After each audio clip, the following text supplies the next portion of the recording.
की जय।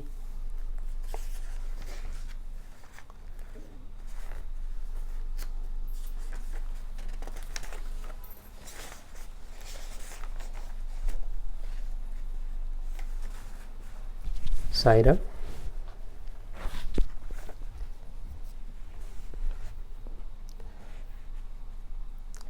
పది మందితో సాధ్యమైనంత వరకు చేరుకునటం. బాబా చెప్పినటువంటి సూక్తుల్లోంచి మాస్టర్ గారు చెప్తున్న మార్గాలు ఏంటట? 10 మందితో సాధ్యమైనంత వరకు చేరుకుంటాం. ఎందుకని 10 మంది ఒక చోట చేరితే ఏదో ఒక గొడవ కలుగుతుంది అని. మనకి అదే శ్రీ గురు చరిత్రలో కూడా ఆయన అవధూత నేర్చుకున్నటువంటి విషయాలని చెప్తూ మనకి అదే చెప్తారనమాట. సాధకుడు ఎలా ఉండాలంటే సాధ్యమైనంత వరకు 10 మందితో కూడి అలా ఉండకుండా ఉండటం. 10 మాటలకు ఒక మాటతో సమాధానం చెప్పడం. మనం బాబా సూక్తులు మనం చెప్పుకుంటూ ఉన్నాం. 10 మాటలకి ఒక మాటతో సమాధానం చెప్పాలి అంటే మితంగా మాట్లాడాలి. మనకి మాస్టర్ గారు అంటారు, ఎక్కువగా జరిగే నష్టం దేనివల్ల అంటే మనం అదుపు లేకుండా ఏది పడితే అది మాట్లాడటం వల్ల మనకి ఎంతో మనం చేసుకున్న మేలంతా కూడా, మనం సంపాదించుకునే పుణ్యం అంతా కూడా మొత్తం వృధా అయిపోవడానికి కారణం అదే. మనం గతంలో చెప్పుకున్నాం, పక్కన వాడిని చిన్న మాట అన్నా కానీ నరకం వస్తుందన్నారని యేసు చెప్పారని, ఇట్లాంటి మాటలు చెప్పుకున్నప్పుడు. అంటే అందుకని 10 మాటలకి ఒక మాటతో సమాధానం చెప్పడం మనం అలవాటు చేసుకోవాలంటున్నారు మాస్టర్ గారు. దేని యొక్క అందవికారాలను పట్టించుకోక ఆ రూపం ధరించిన దైవాన్ని స్మరించడం. మనం అన్నిట్లో నుంచి మన నుంచి తేడాగా, అంటే మన నుంచి విడిగా ఉండటం వల్ల మనం అన్నింటినీ వేరుగా చూస్తూ ఇది బాగుంది, ఇది బాగోలేదు, ఇది అందంగా ఉంది, ఇది అందంగా లేదు, లేకపోతే ఇది శ్రావ్యంగా ఉంది, ఇది శ్రావ్యంగా లేదు, ఇలా మనం ప్రతి ఒక్క దానిలో నుంచి మనం ఒక జడ్జిమెంటల్గా చేస్తూ ఉంటాం. అందుకని మాస్టర్ గారు అంటున్నారు, బాబా ఏం చెప్పారట? దేని యొక్క అందవికారాలను పట్టించుకోకుండా ఆ రూపం ధరించిన దైవాన్ని స్మరించడం. ఎందుకని? ఒక్కడిగా ఉన్న ఆయన ఇన్ని రూపాలు తాను అనేకం అవ్వాలి అని సంకల్పించినప్పుడు ఈ సృష్టి యజ్ఞం అంతా ఆయన చైతన్యంలోంచే వచ్చింది. అన్ని రూపాల్లో నుంచి ఆయనే సంచరిస్తూ ఉన్నారు. అన్ని రూపాలకి, అన్ని జీవాలకి కూడా ఆయనే ఆధారమై ఉన్నారు. అందుకని మనం ఇట్లా అందవికారాలను పట్టించుకోకుండా ఆ రూపం ధరించిన దైవాన్ని స్మరించాలి అని నానా చందోర్కర్కి బాబా అది చెప్తారనమాట. ఒకసారి బాబా దగ్గరికి 2 ముస్లిం స్త్రీలు బురకాలు ధరించి బాబా దర్శనం చేసుకోవాలని వచ్చినప్పుడు బాబా దగ్గర నానా చందోర్కర్ ఉన్నారట. కూర్చొని ఉన్నప్పుడు మామూలుగా అయితే వాళ్ళు తొందరగా ఎవరు ముందు పడితే వాళ్ళు అలా బురకా తీరు, కానీ ఇక్కడ ఉన్నా కానీ అక్కడ బాబా అతను కూర్చోమన్నారట.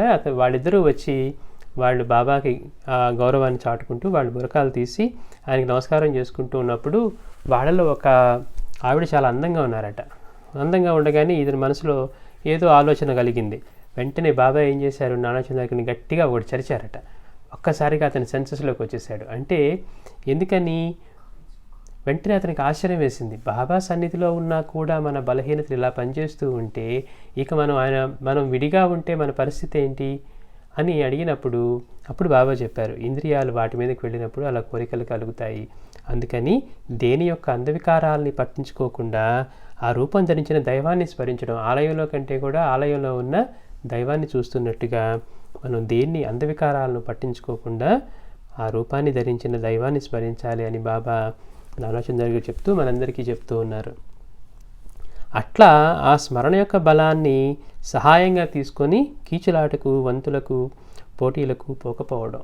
కష్టించి పనిచేయి, దైవనామాన్ని స్మరించు, ఇవి మనకి చెప్పినప్పుడు ఏం చెప్తున్నారు? ఆ స్మరణ యొక్క బలాన్ని సహాయంగా తీసుకోవాలట. దాన్ని తీసుకొని కీచులాటకు, వంతులకు, పోటీలకు పోకపోవడం. అలా పోతే కనుక, అలా కనుక ఉంటే మనల్ని భగవంతుడు రక్షిస్తాడు అన్నారు బాబా. అలానే బాబా తెలిపిన రీతిన అసూయాది వికారాలను వివేకంతో తొలగించుకోవడం. మనం అన్నింటిలోకి అరిషడ్ వర్గాల్లో అసూయని జయించడం చాలా సులువు అన్నారు. మనందరికీ అది విన్నప్పుడు ఎంతో ఆశ్చర్యంగా ఉంటుంది. మనకేమో అది బలీయంగా, ఎంతో బలంగా ఉంటుంది. అసూయ అంటే ఏంటి అని చెప్పారు మాస్టర్ గారు మనకి? పక్కన వాళ్ళ బాగుని సహించలేకపోవడమే అసూయ. ఎందుకు కలుగుతుంది అంటే వాళ్ళు మనకంటే ఏదో బాగున్నారు, మనకంటే సంపాదించుతున్నారు, మనకంటే ముందుకెళ్తూ ఉన్నారు, లేకపోతే మనం ఇంకా ఇక్కడ ఇబ్బందులు పడుతూ ఉంటే వాళ్ళు బాగా ప్రాస్పర్ అవుతూ ఉన్నారు. ఇలా మనకి పక్కన వాళ్ళ బాగుని అలా ఎంతమందిని మనం అందరి మీద అసూయ కలుగుతుంది. ఎందుకంటే మనకంటే బాగుండే వాళ్ళు అందరి మీద. పోనీ మనకంటే తక్కువ వాళ్ళకి సంతోషం కలుగుతుందంటే వాళ్ళ మీద చిన్న చూపు, వాళ్ళు మనకంటే తక్కువ అని. అంటే మన తెలియకపోవటం వల్ల ఎలాంటి ఇవి మనలో బలపడుతూ ఉంటాయి చూడండి. అందుకని కానీ బాబా ఏమంటున్నారు, అన్ని అరిషడ్వర్గాలన్నింటిలో కూడా అసూయను జయించడం చాలా సులువు అన్నారు. ఎట్లా సులువు అవుతుంది అంటే ఇటువంటి వివేచన చేసినప్పుడు. అసూయ ఎందుకు కలుగుతుంది అంటే వాడు బాగుని మనం సహించలేకపోవటం. పోనీ వాడు ఏమన్నా మనం తీసుకుని వాడు ఎగ్గొట్టి ఏమన్నా పైకి వెళ్తూ ఉన్నాడా? బాబా అన్నారు, అందరికీ అన్నీ ఇచ్చేది నేనే. ఆ ఒక్కదాన్ని గుర్తుపెట్టుకుంటే వాడు చేసుకునే దాన్ని బట్టి వాడు ఫలితం పొందుతున్నాడు. అందుకని మనం కూడా అట్లాంటి మేలు పొందే యత్నం చేద్దాం. వాడు ఏం చేసి ఆ మేలు పొందాడో, ఇప్పుడు వాడు బాగా కష్టపడి చదువుకొని గ్రేడ్స్ తెచ్చుకొని సపోజ్ జాబ్ తెచ్చుకున్నాడు అనుకోండి, మనం వాడి పడిన కష్టాన్ని కూడా చూడాలి. అంతే తప్పించి వాడికి వచ్చేసింది, వాడికి మంచి శాలరీ వచ్చేసిందని ఆలోచించకూడదు. వాడు ఎంత కష్టపడి ఉంటాడు అనే విషయాన్ని కూడా మనం కూడా తీసుకొని, అట్లానే ఏదైనా మనకి ఎగ్జాంపుల్గా ఏదైనా వాళ్ళు ఎంత కష్టపడి దాన్ని సాధించుకున్నారో అలా మనం కూడా ఆ మేలు పొందటానికి వాడు ఏ ప్రయత్నం చేసి ఎట్లా కష్టపడ్డాడో అలాంటిది చేసి మనం కూడా ఆ మేలు పొందే యత్నం చేద్దాం. ఇలా కనుక ఆలోచిస్తే నిజానికి అసూయ ఎందుకు కలుగుతుంది? మనం ఒక్కసారి కనుక అందరికీ అన్నీ ఇచ్చేది నేనే అని బాబా చెప్పిన మాటని కనుక గుర్తు తెచ్చుకుంటే, ఎవరి కర్మను బట్టి వాళ్ళకి ఆ ఫలాన్ని ఇచ్చేది కూడా కర్మఫల ప్రదాత కూడా ఆయనే. కాబట్టి అన్నీ ఇచ్చేది ఆయనైనప్పుడు నాకు తక్కువ ఇచ్చావు వారికి ఎక్కువ ఇచ్చావంటానికి లేదు. దానికి మనం చేసుకున్న దాన్ని బట్టి ఆయన ఇస్తారు అని, అన్నీ అందరికీ ఇచ్చేది నేనే అన్న ఒక్క విషయాన్ని గుర్తుపెట్టుకొని, నిజంగా వాడు మన సొత్తేమి లాక్కున్నాడు, ఇంకా మనకి ఇన్స్పిరేషన్గా ఉన్నాడు. వాడు చూడు మనతో పాటు ఉన్నట్టుగా ఉండి ఇంత పైకి వెళ్ళాడు, ఇంత కష్టపడ్డాడు, కాబట్టి మనం కూడా అలానే వెళ్దాం అని ఇట్లాంటి వివేకాన్ని మనం ఆలోచన కనుక చేస్తే అప్పుడు అసూయని జయించగలుగుతాం. అందుకని బాబా తెలిపిన రీతిన అసూయాది వికారాలను వివేకంతో తొలగించుకోవడం, ఇట్టి వివేకాన్ని బలపరిచే సద్గ్రంథాలు పఠించడం, నిరంతరం సర్వగతుడైన సాయి నామస్మరణ సల్పడం, మనోవికారాలకు తావీయన రీతిన మన ధర్మాన్ని అనుసరించి పనిచేయడం, ఇదన్నిటికంటే ముఖ్యం. ఇట్లా మనం గ్రంథపారాయణ చేసి మనం ఏం చేస్తాం, అమ్మయ్య ఇప్పటికి హాయిగా చక్కగా చేసుకున్నామని పక్కన పెట్టేస్తాం. కానీ అందులో మనం చెప్పుకున్నాం గురువుని ఆశ్రయించడం అంటే గురుబోధన ఆశ్రయించడం అని. అట్లా ఆయన బోధని మనకి మాస్టర్ గారు బాబా చెప్పినటువంటి దాన్నంతా మనకి ఈ గ్రంథంలో అందించారు. అట్లా దాన్ని కూడా మనం కూడా ఆ బోధన తీసుకోవాలి. లేకపోతే ఏమవుతుందన్నారు, కేవలం మిథ్యాభక్తిగానే మిగిలిపోతుంది అన్నారు. భగవద్గీత మనకి తెలియటం వేరు, భగవద్గీతను ఆచరించడం వేరు. అందుకని నిజమైన పండితుడు ఊరికే వల్లించేవాడు వాడికి అర్థమైనట్టు కాదంటారు మాస్టర్ గారు. అర్థమైనప్పుడు ఎప్పుడు ఇది నాకు మేలు చేస్తుందని తెలిసినప్పుడు వాడు దాన్ని జీవితంలో అన్వయించుకొని ఆచరించడం మొదలుపెట్టినప్పుడు అది వాడికి అర్థమైనట్టు. అలా కాలేదనుకోండి వాడికి అర్థమయ్యి ప్రయోజనం లేదు. అర్థం కాకపోవడం అంటే అదే. అది ఎందుకోసం చెప్పారు, మన జీవితంలో ఆచరణకి యోగ్యంగా చెప్పి మనం ఉత్తమమైన ఫలితాన్ని ఈ నిందాస్తుతుల నుంచి కానివ్వండి, రాగద్వేషాల నుంచి కానివ్వండి, సమస్థితిని పొందటానికి ఎలా చెప్పారు అనేవి మన జీవితంలో ఆచరించుకోవటానికి ఉపయోగపడినప్పుడు అట్లాగా. అందుకని ఇట్టి వివేకాన్ని బలపరిచే సద్గ్రంథాలు పఠించడం, నిరంతర సర్వగతుడైన సాయి నామస్మరణ సల్పడం, అన్ని రూపాల్లోనూ ఆయనే ఉన్నారు కనుక బాబా చెప్పింది గుర్తుపెట్టుకొని మనం ఎవరైతే తనకు సాయి సాయి అని తనని ఎప్పుడు ఆయన నామాన్ని జపిస్తూ ఉంటారో, ఆయన లీలల్ని చింతన చేస్తూ ఉంటారో, ఆయన విభూతుల్ని గానం చేస్తారో వారే నేనుగా మారిపోతారు. వారి కర్మ నశిస్తుంది, వారికి ఆనందం సహజంగా సిద్ధిస్తుంది అని బాబా చెప్పేటువంటి విషయాన్ని గుర్తుపెట్టుకొని సర్వగతుడైన సాయిని నిరంతరం నామస్మరణ సల్పడం, మనోవికారాలకు తావైన రీతిన మన ధర్మాన్ని అనుసరించి పనిచేయడం. అక్కడ ధర్మం అంటే అన్ని జీవుల్లోనూ ఆయనే ఉన్నాడని గుర్తుపెట్టుకొని చేయగలిగితేనే మనం ధర్మాన్ని ఆచరించగలం అంటారు మాస్టర్ గారు. ధర్మాన్ని ఆచరించాలంటే కూడా అన్ని జీవుల్లోనూ ఆయనే ఉన్నారు మనతో కలిపి అని ఆ విషయాన్ని గుర్తుపెట్టుకొని, అజ్ఞానంతో మనుషులంతా తలచినట్లు మనం ఒకరి నుండి ఒకరు వేరు కామని, నాలో నీవున్నావు నీలో నేనున్నాను అన్న సత్యాన్ని వివేకంతో నిర్ధారణ చేసుకుంటూ నిలుపుకోవడం. బాబా చెప్పారు ఇంత ఆలోచించమన్నారు. ఎట్లా ఆలోచించమన్నారు? ఇచ్చేది ఎవరు, ఇవ్వబడేది ఏంటి, తీసుకునేది ఎవరు, తీసుకుంటున్నది ఏంటి, ఇవంతా కూడా ఇన్నెక్కడున్నాయి, ఉన్నదంతా ఒకటే. అందుకని వెళ్ళి ఆలోచించు ఇలా అని చెప్పి బాబా అడిగారు. ఒరే ప్రసాదం తీసుకున్నావా అన్నారు. మసీదులో కూర్చున్నప్పుడు ఒక భక్తుడు ఒక ప్రసాదం మంచుతూ ఉంటే ఇక్కడ కూర్చొని ఇతను ప్రసాదం తీసుకోలేదట. అందుకని కావాలని నువ్వు ప్రసాదం తీసుకున్నావా అంటే లేదు బాబా నాకు వాడికి పడదు, అందుకని వాడు ప్రసాదం మంచుతాడు నేను తీసుకోవాలన్నాడట. బాబా ఒక్కసారిగా ఉగ్రులై, ఒక పక్క నుంచి ప్రసాదం అంటున్నావు అది వాడిది అంటున్నావు. వాడు ఎప్పుడైతే బాబా కర్పించాడో భగవంతుడికి అర్పించాడో అది వాడిది ఎక్కడుంది, ఇంకా ప్రసాదం అయిపోయింది. ప్రసాదం అంటూ నువ్వు మళ్ళీ వాడిది అంటున్నావు, వాడిస్తే తీసుకొని అంటున్నావు. ఇట్లా ఇచ్చేవాడు ఇవ్వబడేదేంటి, తీసుకునేవాడు ఎవరు, తీసుకోబడుతున్నది ఏంటి, ఒక్కసారి ఇలా ఆలోచన చేయి. అంటే గుడ్డిగా భక్తి ఒకటే మాత్రం కాకుండా తత్వచింతన కూడా అవసరమని సాయి మనకి బోధిస్తూ ఉన్నారు. అట్లా తత్వచింతన చేసినప్పుడే, అలాగే అసూయ గురించి కూడా మనం అటువంటి చింతన చేసినప్పుడే అసూయని తీసివేయటానికి తేలికవుతుంది. లేకపోతే వాళ్ళు బాగుపడుతున్నారు అన్న ఒక విషయం మనల్ని తినేస్తుంది. వాళ్ళు మన సొత్తేమి లాక్కున్నారు, వాడి కర్మను అనుసరించి వాడికి భగవంతుడు ప్రసాదించాడు, వాడు కష్టపడుతూ ఉన్నాడు. మనం కూడా అలా పొందాలంటే మనం కూడా బాబాని ఆశ్రయించి మనం కూడా అటువంటి కష్టాన్ని చేస్తే అటువంటి స్థితిని పొందుతామని. కానీ మనం దానికి సిద్ధంగా ఉండం, కానీ వాడు పొందే ఫలితాన్ని చూసి మనం అసూయపడుతూ ఉంటాం. అందుకని మనం శుద్ధమైన అజ్ఞానం అంటే ఏమని చెప్పుకున్నాం, మాస్టర్ చెప్పింది, ఈ శరీరమే నేను అన్న భావంతో మనం జీవించినంత కాలం, తద్వారా అన్నిటినీ ఏర్పరచుకోవటం. అంటే మనలో ఉన్న వికారాలన్నింటికీ కూడా ఈ శరీరం నేను అన్న పరిమితమైన అనుభవంతో జీవించడమే. అందుకని దానివల్ల ఏమవుతుంది, మనుషులంతా కూడా ఒకరి నుంచి ఒకరు వేరని మనం తలవడం కాదు, మన అనుభవం అలా ఉంది, మనం అజ్ఞాన స్థితిలో ఉన్నాం కాబట్టి.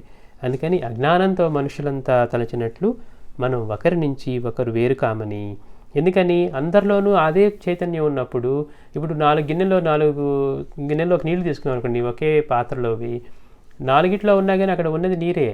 అలాగా ఇన్ని రూపాలు కనపడుతూ ఉన్నా కానీ ఈ ఇన్ని రూపాలకి ఆధారమైనటువంటి చైతన్యం ఏదైతే ఉందో, ఏ శక్తితో అయితే దేనితో అయితే ఇవంతా చేయబడి ఉందో అదంతా ఒకే చైతన్యం. కనుక బాబా ఏమన్నారు, నాలో నీవున్నావు, నీలో నేనున్నానని ధ్యానం చేస్తూ ఉండు, అది నీకు ఒకప్పటికి అనుభవం అవుతుంది అన్నారు. అంటే అన్నిటికంటే తేలికైన మార్గం అంట. నేను సాయిలోనే ఉన్నాను, సాయి నాలోనే ఉన్నారు. అంటే ఒక పెద్ద సర్కిల్లో చిన్న సర్కిల్ గీసామనుకోండి, ఎలా ఉంటుంది, చిన్న సర్కిల్లో పెద్ద సర్కిల్లో ఉన్నదంతా ఉంటుంది, ఈ చిన్న సర్కిల్ కూడా పెద్ద సర్కిల్లోనే ఉంటుంది. అలా మనం చిన్నదనుకుంటే సాయి చైతన్యం పెద్ద సర్కిల్ అనుకుంటే మనం ఆయనలోనే ఉన్నాం. మనలో అంతా ఎవరు నిండి ఉన్నారు, ఆయనే నిండి ఉన్నారు. మనం ఆయనలో ఉన్నాం, ఆయన మనలో అంతా నిండి ఉన్నారు. అలా బాబాని ఎలా ధ్యానించాలట, మనలో నాలో అంతటా సాయే నిండి ఉన్నారు, ఆయన చైతన్యమే నిండి ఉంది, నేను సాయిలోనే ఉన్నాను అని. నాలో నీవున్నావు, నీలో నేనున్నాను అన్న సత్యాన్ని వివేకంతో నిర్ధారణ చేసుకుంటూ నిలుపుకోవటం. మనం ధ్యానం కనుక అలా చేయగలిగితే ఒకనాటికి నీవు నేననే భేదం లేకుండా బ్రహ్మ సమరసత కలుగుతుంది అన్నారు బాబా. కాబట్టి ఇంకా అంటున్నారు మాస్టర్, చివరికి నీవు చూసేదంతా కలిపి నేను అన్న సాయి వాక్యాన్ని స్మరించి ధ్యానించడం. మనం ఎన్ని చెప్పుకుంటున్నా, ఎన్ని చేస్తూ ఉన్నా మనం మర్చిపోతూ ఉన్నాం. అందుకే మనం గత వారం కూడా చెప్పుకున్నాం, ఈ విశ్వం అంతా నాలోనే ఉన్నదన్నారట బాబా. ఈ విశ్వమే నేను అని ఎక్కడా చెప్పలేదు, ఈ విశ్వం అంతా నాలోనే ఉన్నది. మాస్టర్ అంటారు, బాబా అంత తేలిక దొరికేవారు కాదు. ఎందుకని, విశ్వమే నేనంటే ఈ విశ్వం అయిపోతారు. ఈ విశ్వానికి ఆధారమైన వాడు. గురు మధ్యే స్థితం విశ్వం, విశ్వమధ్యే స్థితో గురుర్విశ్వం నచాన్యోస్తి తస్మై శ్రీ గురవే నమః. ఈ విశ్వం మొత్తాన్ని ఎవరైతే నిండి ఉన్నారో, ఎవరైతే ఈ విశ్వం అంతా, ఎవరిలో అయితే ఈ విశ్వం ఉందో అటువంటి వాడు గురువు. అంటే ఈ గురువు అనే ఆయన ఎలా ఉంటారట, ఈ విశ్వానికి ఆధారమై అంతటా నిండి ఇంకా దానికి అతీతంగా ఉంటారు. అది అందుకని బాబా అన్నారు, నువ్వు చూసేదంతా కలిపి నువ్వేం చూస్తున్నావో నీతో కలిపి, దృక్కు దృశ్యం రెండు కూడా మనం చెప్పుకున్నాం. ఓం దృగ్రూపాయ నమః అని కూడా చెప్పుకున్నది అదే. అంటే మనలో చూసే సామర్థ్యంగా ఉన్నటువంటి సాయి. మనలో చూసే సామర్థ్యం ఏంటి, ఇప్పుడు మనలో ఎవరు చూస్తూ ఉన్నారు అంటే, ఇప్పుడు కళ్ళు ఉండగానే ఇప్పుడు ప్రాణం లేదనుకోండి, చూడగలుగుతాయా? కళ్ళే చూసే పని అయితే, అంటే దాని మొత్తానికి వెనక పనిచేసే సామర్థ్యము మనలో చైతన్యం అయి ఉండాలన్నమాట. అంటే వాటి ద్వారా మాత్రమే మనం ఇవి చూడగలుగుతాం. అట్లా ఈ విశ్వాన్ని చూస్తూ ఉన్న మనము ఆ చూసే సామర్థ్యం కూడా ఆనే ఉండటం. అందుకని నీవు చూసేదంతా కలిపి నేను అన్న ఆయన వాక్యాన్ని స్మరించి, అందుకే బాబా అన్నారు, నీ చూపు ఎక్కడ పడితే అక్కడ నేనున్నానని గుర్తుంచుకో. నీ చూపు ఎక్కడ పడితే అది ప్రతి ఒక్క విషయానికి. అయినప్పటికీ మాస్టర్ అంటారు, సాయినాథుడు మన మీద దయతోటి కేవలం మనం పూజించే విగ్రహాలకి, పటాలకి, వీటికి మాత్రమే పరిమితం చేశారట. ఏంటి, ఆ లీలల్ని, ఆయన ఇచ్చిన లీలల్ని. అలా కాకుండా మనకి ప్రతి ఒక్కటి తానే అని అనుభవం ఇచ్చారనుకోండి, మనం కాలు వేయలేం. మనం ఎక్కడ చేసుకుంటాం ఈ పనులన్నీ, అంటే ఆయన మీద ఎలా నడుస్తాం అని అనిపిస్తుంది మనకి. అందుకని ఆయన పరిమితం చేశారు. నిజానికి మొత్తం ఆయనే అయినప్పటికీ కూడా. అందుకని ఇవి ఎంతో ముఖ్యమైన సాయి బోధలు అంటున్నారు మాస్టర్ గారు. బాబా చెప్పినటువంటి మార్గాలు దేనికట ఇవన్నీ అంటే, ఆధ్యాత్మిక జీవన కళ ద్వారా సహజమైనటువంటి ఆనంద స్వరూపంగా జీవించడానికి మనం వీటిని కనుక మనం ఆచరిస్తూ ఉంటే, ఆయన అనుగ్రహంతో విశ్వమంతా ఆయన రూపమే, ఆయనకి మనకి భేదమే లేదు, నాలో నీవున్నావు, నీలో నేనున్నావు అని ఆ భేదాన్ని తీసేసి అలా కనుక ధ్యానం చేస్తూ ఉంటే అదే ఆనందాన్ని మనం పొందగలుగుతామంటున్నారు మాస్టర్ గారు. శ్రీ సచ్చిదానంద సద్గురు సాయినాథ్ మహారాజ్ కీ జై.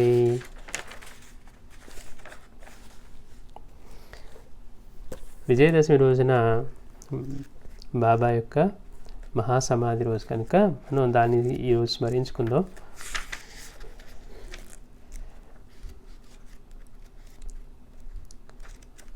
మనం ఎప్పుడు చెప్పుకుంటూ ఉంటాం, ఒక నిజమైన మహాత్ముడు, ఈయన మహాత్ముడా కాదని తెలియాలంటే మాస్టర్ సింపుల్ మాట చెప్తారు, ఎవరి ప్రభ అయితే వాళ్ళు దేహాన్ని చాలించిన తర్వాత ఇంకా ఇంకా వెలిగిపోతూ ఉంటుందో, ఎంతోమందికి దారి చూపుతూ ఉంటుందో, అది ఆయన యొక్క నిజమైన మహాత్ముని తెలియజేస్తుందట. చాలామంది ఊరికే జనాల్ని మోసం చేసి వచ్చి వెళ్ళిపోతారు. వాళ్ళు వెళ్ళిపోయిన తర్వాత వాళ్ళ ఊసు కూడా ఉండదు. ఆ ఊసుని తెలియడానికి వాళ్ళు ఏదైనా ప్రయత్నాలు చేయొచ్చు. కానీ ఈరోజు సాయిని చూసిన 100 సంవత్సరాలు అయిపోయింది. మనకి 2018లోనే 100 సంవత్సరాలు సాయి యొక్క 1918లో ఆయన సమాధి చెందారు. మొన్న 2018కి 100 సంవత్సరాలు గడిచిపోయాయి. అయినప్పటికీ కూడా మనలాంటి వాళ్ళందరూ ఇంకా ఇంకా కొత్త వాళ్ళు దేశ విదేశాల్లో ఎంతమంది ఆయన చేత ఆకర్షింపబడుతూ ఇప్పటికీ ఆయన యొక్క సన్నిధిని పొందేవాళ్ళు ఉన్నారు, కష్టాలు కోరికలు తీర్చుకునే వాళ్ళు ఉన్నారు. ఆయన్ని కేవలం జ్ఞానం కోసం ముక్తి కోసం ఆశ్రయించి పొందిన వాళ్ళు ఉన్నారు. ఆఖరికి మాస్టర్ లాంటి వాళ్ళు సైతం ఆయన సమాధి అనంతరమే ఆయన ఆశ్రయించి సాక్షాత్తు ఆయన స్వరూపంగా బాబా ఇచ్చినటువంటి మాట, ఎవరైతే నా గురించి చింతన చేస్తూ ఉంటారో నిరంతరం వాళ్ళు నేనుగా మారిపోతారు అన్న బాబా చెప్పిన మాటకి మనకి ఇక ఉదాహరణకి అద్భుతమైన ఉదాహరణగా మాస్టర్ గారే నిలిచారనమాట. అంటే బాబా ఇచ్చినటువంటి మాటని ఎంతగా ఆయన నిలుపుకుంటారు అంటే ఆయన్ని తన స్వరూపంగా చేసుకున్నారు.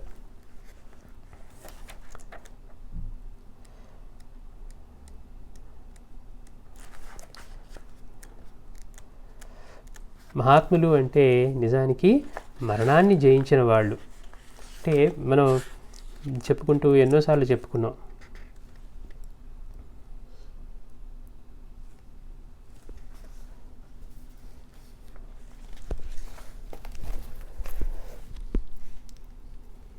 బాబా కీర్తి 1914 నాటికి అన్ని దిక్కులా వ్యాపించి ఉదయ సూర్యుని శోభల నానాటికి వృద్ధి చెందుతూ ఉన్నది. ఎందరెందరో భక్తులు షిరిడీ వచ్చిపోతున్నారు. కానీ బాబా షిరిడీ వచ్చిన మొదటి రోజుల్లోనే అన్నారట, ఇక్కడ పెద్ద పెద్ద భవనాలు లేస్తాయి, పెద్ద పెద్ద వారు వస్తారు, వైభవంగా ఊరేగింపులు జరుగుతాయి, గుర్రము రథము కూడా వస్తాయి అన్నారు. చూసే మనలాంటి వాళ్ళకి ఏమనిపిస్తుంది? బాబా వచ్చిన మొదటి రోజున ఈ మాటలు చెప్తూ ఉంటే ఆయన్ని పరిపూర్ణమైన మహాత్ముడిగా గుర్తించి సేవించుకున్న వాళ్ళే తక్కువ. ఏదో ఇక్కడ పిచ్చి ఫకీర్ ఏదో మాటలు చెప్తున్నాడు అనుకున్నారు.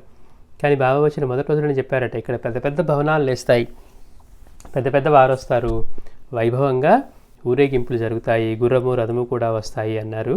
కానీ ఆ పిచ్చి ఫకీర్ ఆలోచనలకు అందరూ నవ్వుకున్నారే. కానీ 1914 నాటికి ఇవన్నీ నిజాలయ్యాయి.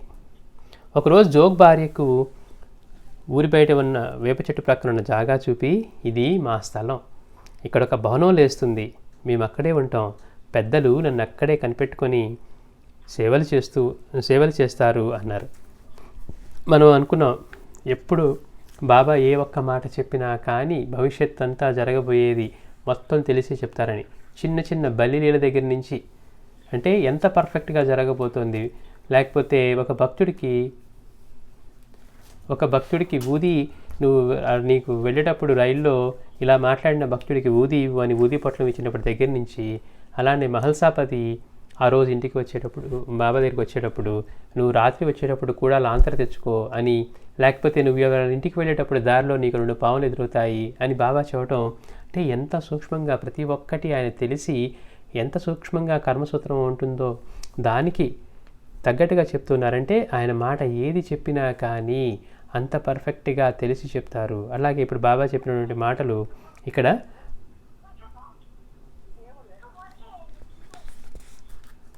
ఊరేగింపులు జరుగుతాయి,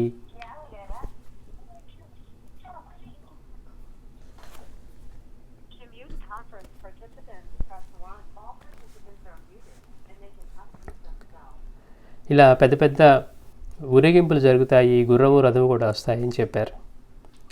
బాబా అప్పుడప్పుడు ఉబ్బసంతో బాధపడుతూ ఉండేవారట. మనకి ఆశ్చర్యం వేస్తుంది, బాబాకు ఉబ్బసం ఏంటి? అది వచ్చినప్పుడు ఆయన ఆహారం కూడా తీసుకోలేకపోయేవారు. అంటే భగవంతుడు ధర్మాన్ని తను పెట్టినటువంటి ధర్మాన్ని తనే తప్పడట. అందుకని ఏం చేస్తారు, భక్తులు అనుభవించలేని బాధల్ని వారు పూర్తి శరణాగతి చెందినప్పుడు వారి బాధల్ని సైతం వారే స్వీకరించేవారట. లేకపోతే బాబాకు ఉబ్బసం ఏంటి? సృష్టి మొత్తాన్ని తన ఆధీనంలో ఉంచుకొని శరీరంలో పేగులను సైతం తీసి పక్కన కడిగి ఆరబెట్టేసుకునే ఆయనకి ఇలాంటి వ్యాధులు రోగాలు ఉండడం ఏంటి? ఆయన ఉబ్బసంతో బాధపడుతూ ఉండేవారు. అది వచ్చినప్పుడు ఆయన ఆహారం కూడా తీసుకోలేకపోయేవారు. సంకల్పం మాత్రాన భక్తులు వ్యాధులు తగ్గించగల ఆయన అలా బాధపడడం చిత్రం అనిపిస్తుంది.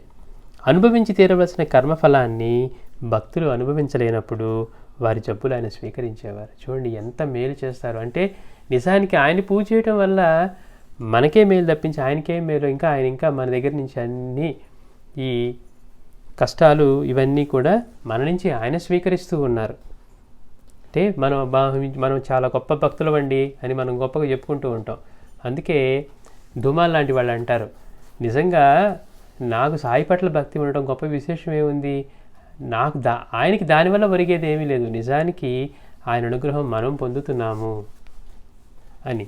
అందుకని మనం గుర్తుపెట్టుకోవాలి, నిజంగా భక్తి పట్ల కూడా అహంకరించకుండా ఉండాలి. మనం ఎప్పుడు కూడా గొప్ప భక్తులు అని చెప్పుకోవటం కానీ లేకపోతే ఎవరన్నా చెప్తూ ఉంటే దాన్ని మనం సంతోషించడం కానీ జరగకూడదు.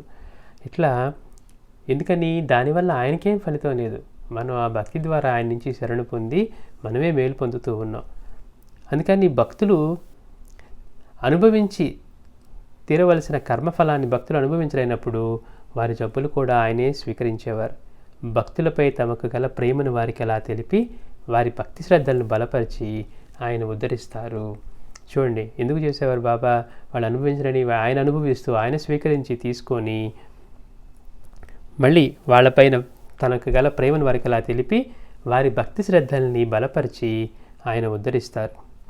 అయినప్పటికీ కూడా ఆయన ఆ బాధలు అనుభవిస్తున్నప్పుడు చూసే భక్తుల్లో బాగా ఆందోళన, నిస్సహాయతలు వాళ్ళలోని మానవత్వాన్ని పెంచుతాయి. మాస్టర్ గారు అంటారు, బాబా మొదటిసారిగా వాళ్ళలో మానవత్వాన్ని పెంపొందించడం మనం ఎక్కడ చూస్తామంటే, అయ్యో మనం అందరినీ రక్షించే ఆయన మన ప్రతి కష్టం వస్తే వెళ్ళి బాబాకు చెప్పుకుంటున్నాం, అల్లా అచ్చా కరేగా, అల్లా భలా కరేగా అంటూ మనల్ని ఆశీర్వదిస్తూ మన కష్టాలు తొలగిస్తూ, ఇంత వర్షం పడితే మనమంతా సుఖంగా ఇళ్లలో ఉంటే ఆయన మాత్రం ఆ వేప చెట్టు కింద అంతటి వరదలాగా వచ్చిన నీటిలో ఆయన ఉన్నారు, తడిచిపోయి నానిపోతూ ఉన్నారు, ఈయనకు కూడా ఏదైనా అత్యాధన ఏర్పాటు చేయాలి అని మొదటిసారిగా వాళ్ళందరిలో అటువంటి మానవత్వాన్ని ఆయన కదిలించారట.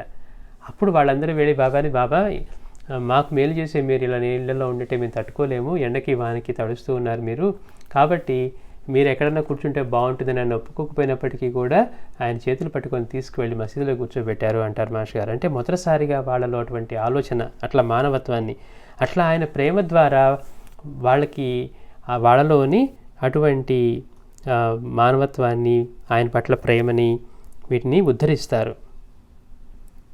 ఆయన పడేప్పుడు బాధను చూసిన భక్తులు ఏమి చేయలేని వాళ్ళ నిస్సహాయత వాళ్ళలోని మానవత్వాన్ని పెంచుతాయి. అంటే వారి యొక్క అస్వస్థత కూడా భక్తులకు శిక్షణే. ఒకసారి ఆయన 1915 ఆయన బాధపడుతూ ఉంటే పురందర ఏడ్చేశాడట చూడలేక. బాబా అంతగా బాధపడుతూ ఉన్నట్టు ఉబ్బసంతో దేంతో ఆయన బాధపడుతూ ఉంటే చూడలేక పురందర ఏడ్చేశాడు. సాయి అన్నారు, ఎందుకు ఏడుస్తావు, 3 రోజుల్లో తగ్గిపోతుంది. 2 రోజుల క్రితమే నిన్ను రమ్మని వ్రాయమని కాకతో చెప్పాను అన్నారు.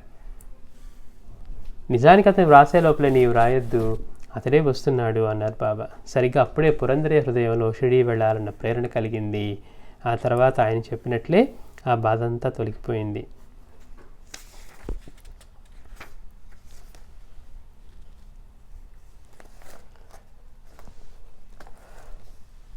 అది 1916 నాడు విజయదశమి. పరాశక్తికి రాక్షసులపైన విజయం చేకూరిన రోజు మనం విజయదశమిగా చేసుకుంటూ ఉన్నది. పరాశక్తికి రాక్షసులపైన విజయం చేకూరిన రోజు. బహుశా మన దేశంలోని సాధకులు తమలో ప్రాకృతికంగా ఉత్పన్నమయ్యే అసురీ రాక్షస సంస్కారాలపైన విజయం సాధించవలసిన నీత దినంగా పెట్టుకొని సాధన చేసేవారు కాబోలు. చూడండి, మనమేమో ప్రతి ఒక్కటి బయట అర్థమే చూస్తాం. నిజానికి ఇప్పుడు రాక్షసులు ఎక్కడున్నారట అంటే మనలో ఉండే బలహీనతలు, మనలోని అరిషడ్ వర్గాలు, ఇవే నిజంగా మనలో ఉండే రాక్షసులు. వాటిని జయించాలి మనకి. అందుకనే మాస్టర్ గారు అంటున్నారు, బహుశా మన దేశంలోని సాధకులు తమలో ప్రాకృతికంగా ఉన్న ఉత్పన్నమయ్యే అసురీ రాక్షస సంస్కారాలపైన విజయం సాధించవలసిన నేతి దినంగా పెట్టుకొని సాధన చేసేవారు కాబోలు. అందుకని అలా సాధకులకి రాజులు దిగ్విజయానికై దైవాన్ని పూజింపబడిన ఆయుధాలను ధరించి ఊరేగింపుగా పట్టణ సరిహద్దు లేక సీమ దాటి తిరిగి వచ్చేవారు. దీనికి స్మృతి చిహ్నంగా సీమోల్లంఘన ఉత్సవము నేటికి మహారాష్ట్ర దేశంలో జరుపుకుంటారు. అంటే దసరా సమయంలో సాధకుల పరంగా చూస్తే వాళ్ళలో ఉన్నటువంటి బలహీనతలని, అటువంటి రాక్షస సంస్కారాలని జయించడానికి పెట్టుకున్న రోజుగాను, అట్లానే రాజులు వీళ్ళందరూ ఈ దసరా అప్పుడే వాళ్ళు ఆయుధ పూజ ఇవన్నీ చేసి వాళ్ళు ఎల్లలు దాటి అప్పుడు వెళ్ళేవాళ్ళట, ఏదైనా యుద్ధాలకు వెళ్ళాలన్నా అప్పుడు. అట్లా వాటిని ధరించి ఊరేగింపుగా పట్టణ సరిహద్దు లేక సీమ దాటి తిరిగి వచ్చేవారు. దీనికి స్మృతి చిహ్నంగా సీమోల్లంఘనోత్సవము నేటికి మహారాష్ట్ర దేశంలో జరుపుకుంటారు. పామరులు సాటివారి పట్ల గల అసూయ, ద్వేషాది భావాల వలన ఏర్పడిన సంకుచితమైన మానసిక అవరోధాలను దాటి వాటిని మరచి ఒకరినొకరు సెమీపత్రాలు ఇచ్చుకోవడం ద్వారా అలా చేయమని హెచ్చరించుకొని ఆలింగనం చేసుకుంటారు. మనకి ఫస్ట్ అంటే ఈ అందరికీ ఈ విధానం తెలియకపోవచ్చు, కానీ చాలామంది ఈ సమయంలో ఈ సెమీపత్రం ఇచ్చి వాళ్ళు గతంలో ఉన్నటువంటి ఈ వాళ్ళలో ఉన్న వైరం కానివ్వండి, ద్వేషాలు కానీ ఇవన్నీ మరిచి మళ్ళీ బాయి బాయి అనే టైప్లో ఒకళ్ళనొకళ్ళు ఆలింగనం చేసుకొని మర్చిపోతారనమాట. మనకి నేను హైదరాబాద్లో అలా చూశాను అప్పట్లో, ఈ జమ్యాకి ఇచ్చి ఈ సెమీపత్రం అనమాట అట్లా ఇచ్చి అలా చేసుకుంటూ ఉంటారు. ఇది ఒక సీమోల్లంఘనమే, సెమీ పూజే. నాడు షిరిడీ ప్రజలు సాయి దర్శనార్థం వచ్చిన భక్త బృందము వేడుకతో గ్రామ పొలిమేర దాటి తిరిగి మసీదు చేరుకున్నారు. ఆ రోజు షిరిడీ ప్రజలు బాబా దర్శనం కోసం వచ్చిన భక్త బృందం అందరూ వేడుకతో గ్రామ పొలిమేర దాటి తిరిగి మసీదు చేరుకున్నారు. అంటే సీమోల్లంఘనం చేసి వచ్చారు వాళ్ళు కూడా. అట్లా సీమోల్లంఘనం చేసి వచ్చిన తర్వాత సాయంత్రం చీకట్లు అలుముకుంటూ ఉన్నాయి. అందరి హృదయాల్లో మసీదును సమీపించగానే సాయి ముస్లిమా లేక హిందువా అనే ప్రశ్న యథాప్రకారం తలెత్తింది కాబోలు. వాళ్ళందరికీ ఉండే సమస్య ఇదే కదా, ఆయన ముస్లిమా ఈయన హిందువా అని. వెంటనే సాయి శివమెత్తిన ఆగ్రహంతో చింత నిప్పుల వంటి కన్నులతో మసీదు మెట్ల వద్ద నిలిచి కేకలు వేస్తూ ఉన్నారు. బాబా ఒక్కసారిగా ఉండి ఆయన అట్లా వీళ్ళందరూ వచ్చి మసీదు దగ్గర రాగానే ఆ రోజు చీకట్లు పడుతూ ఉన్న సమయంలో బాబాకు ఒక్కసారికి ఎట్లా సాయి శివమెత్తిన ఆగ్రహంతో, అంటే ఒక్కసారిగా పట్టలేని ఆగ్రహంతో చింత నిప్పుల వంటి కళ్ళతో. ఎప్పుడు ఆయన కళ్ళు ఎలా వర్ణించారు, చూస్తూ ఉంటే ఒక్కసారి బాబా చూపును చూస్తూ ఉంటే అవి మెరిసేవట. అవి ఆయన మన వైపు చూస్తే మన జీవితంలో అన్ని జన్మల గురించి ఆయన తెలిసిపోతుంది, మనం అంతా తెచ్చిన పుస్తకం మనకే అనిపించేదట. అలా ఉండేది ఆయన చూపు, అలా దూసుకుపోయేదట. అలాంటి కళ్ళు కాస్త ఒక్కసారిగా చింత నిప్పుల్లాగా వంటి కనులతో మసీదు మెట్ల వద్ద నిలిచి కేకలు వేస్తూ ఉన్నారు. అప్పుడు బాబా ఏం చేశారు, తన వంటి మీద ఉన్న గుడ్డలను కూడా తీసేసి దినులో పారవేసి ఒక్కసారిగా మూర్ఖులారా, నేను ముస్లింనో హిందువునో ఇప్పుడు చూసి తేల్చుకోండి అని అరుస్తున్నారు. ఇప్పుడు దాకా మనం ఎందుకు ఆయన మొదట్లో ముస్లిం అనుకున్నారు అంటే, ఆయన అల్లా మాలిక్ అని స్మరించటం, ఆ కఫ్నీ ధరించి ముస్లిం ఫకీర్ లాగా ఆ వేషధారణ. ఇప్పుడు ఏం చేశారు బాబా, తను కట్టుకున్న వస్త్రాలను సైతం, ఆ కఫ్నీని సైతం తీసి దినులో వేసి అక్కడ నగ్నంగా నుంచున్నారట. నుంచొని మూర్ఖులారా, నేను ముస్లింనో హిందువునో ఇప్పుడు చూసి తేల్చుకోండి అని అరుస్తూ ఉన్నారు. ఎవరికేం అర్థం కావట్లేదు, ఏంటి సడన్గా బాబా ఇంత కోపంగా ఉన్నారు, పైకి ఎట్లా అరుస్తూ ఉన్నారు అని అందరూ భయపడిపోయారట. భక్తులు భయంతో నిలబడిపోయారు. బాగోజీ అనే సేవకుడు మాత్రం ఆయన్ని సమీపించి వారి నడుముకు లంగోటా చుట్టి, బాబా ఈరోజు పవిత్ర సీమోల్లంఘనోత్సవం, ఇది జరుగుతూ ఉంటే మీరు ఎందుకో ఆగ్రహించి భక్తులను భయపెడతారు అన్నాడు. అంటే కొంతమందికి మాత్రమే అటువంటి ధైర్యం ఉండేది. బాగోజీ ఈ కుష్ఠరోగి అనమాట.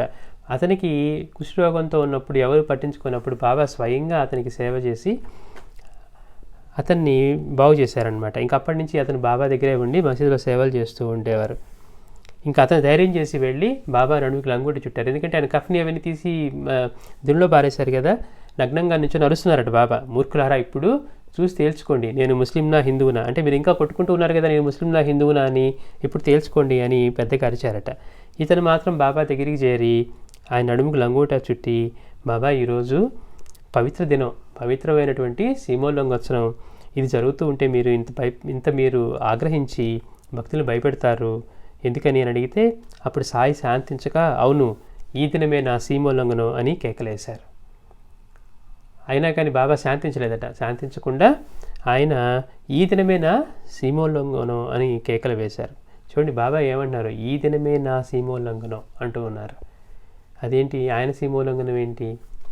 అదే బాబాలో ఉన్న విశిష్టత. కారణం తాను పరమాత్మ తత్వమని, పరమాత్మ ఏ మతస్థుడు కాడని, అయితే ఆయన అన్ని మతాలకు చెందినవాడేనని ఆయన ఎన్ని విధాలా తెలియజూపినా వారు ఆ విచికిత్స మానలేదు. అందుకు బాబా ఆగ్రహించింది. తాను పరమాత్మ తత్వమని, పరమాత్మ ఏ మతస్థుడు కాడని. మతం అనేది ఏంటి? వీళ్ళు ఇక్కడికి వచ్చాక వీళ్ళు ఏర్పరచుకున్న మార్గాలు, ఒక్కొక్కళ్ళు వచ్చి వాళ్ళు చెప్పినటువంటి దాన్ని ఆచరించిన వాళ్ళు ఒక మతంగా ఏర్పడ్డారు తప్పించి, నిజానికి పరమాత్మ తత్వంకి ఏ మతము అంటదని, ఆయన ఏ మతస్థుడు కాడని, అయితే ఆయన అన్ని మతాలకు చెందేవాడని, ఆయన ఎన్ని విధాలా తెలియజూసినా కానీ వారు ఆ విచికిత్స మానలేదు. ఎందుకని? మన కంటికి మనం చూసేది ఇవే కదా, ఇంతకంటే మనకి ఏమైనా జ్ఞానం ఉంటే వాటిని దాటి మనం చూడగలం. అందుకని ఆయన కోప్పడి, ఆయన ఎన్ని విధాలా తెలియజెప్పినా వారు విచికిత్స మానలేదు.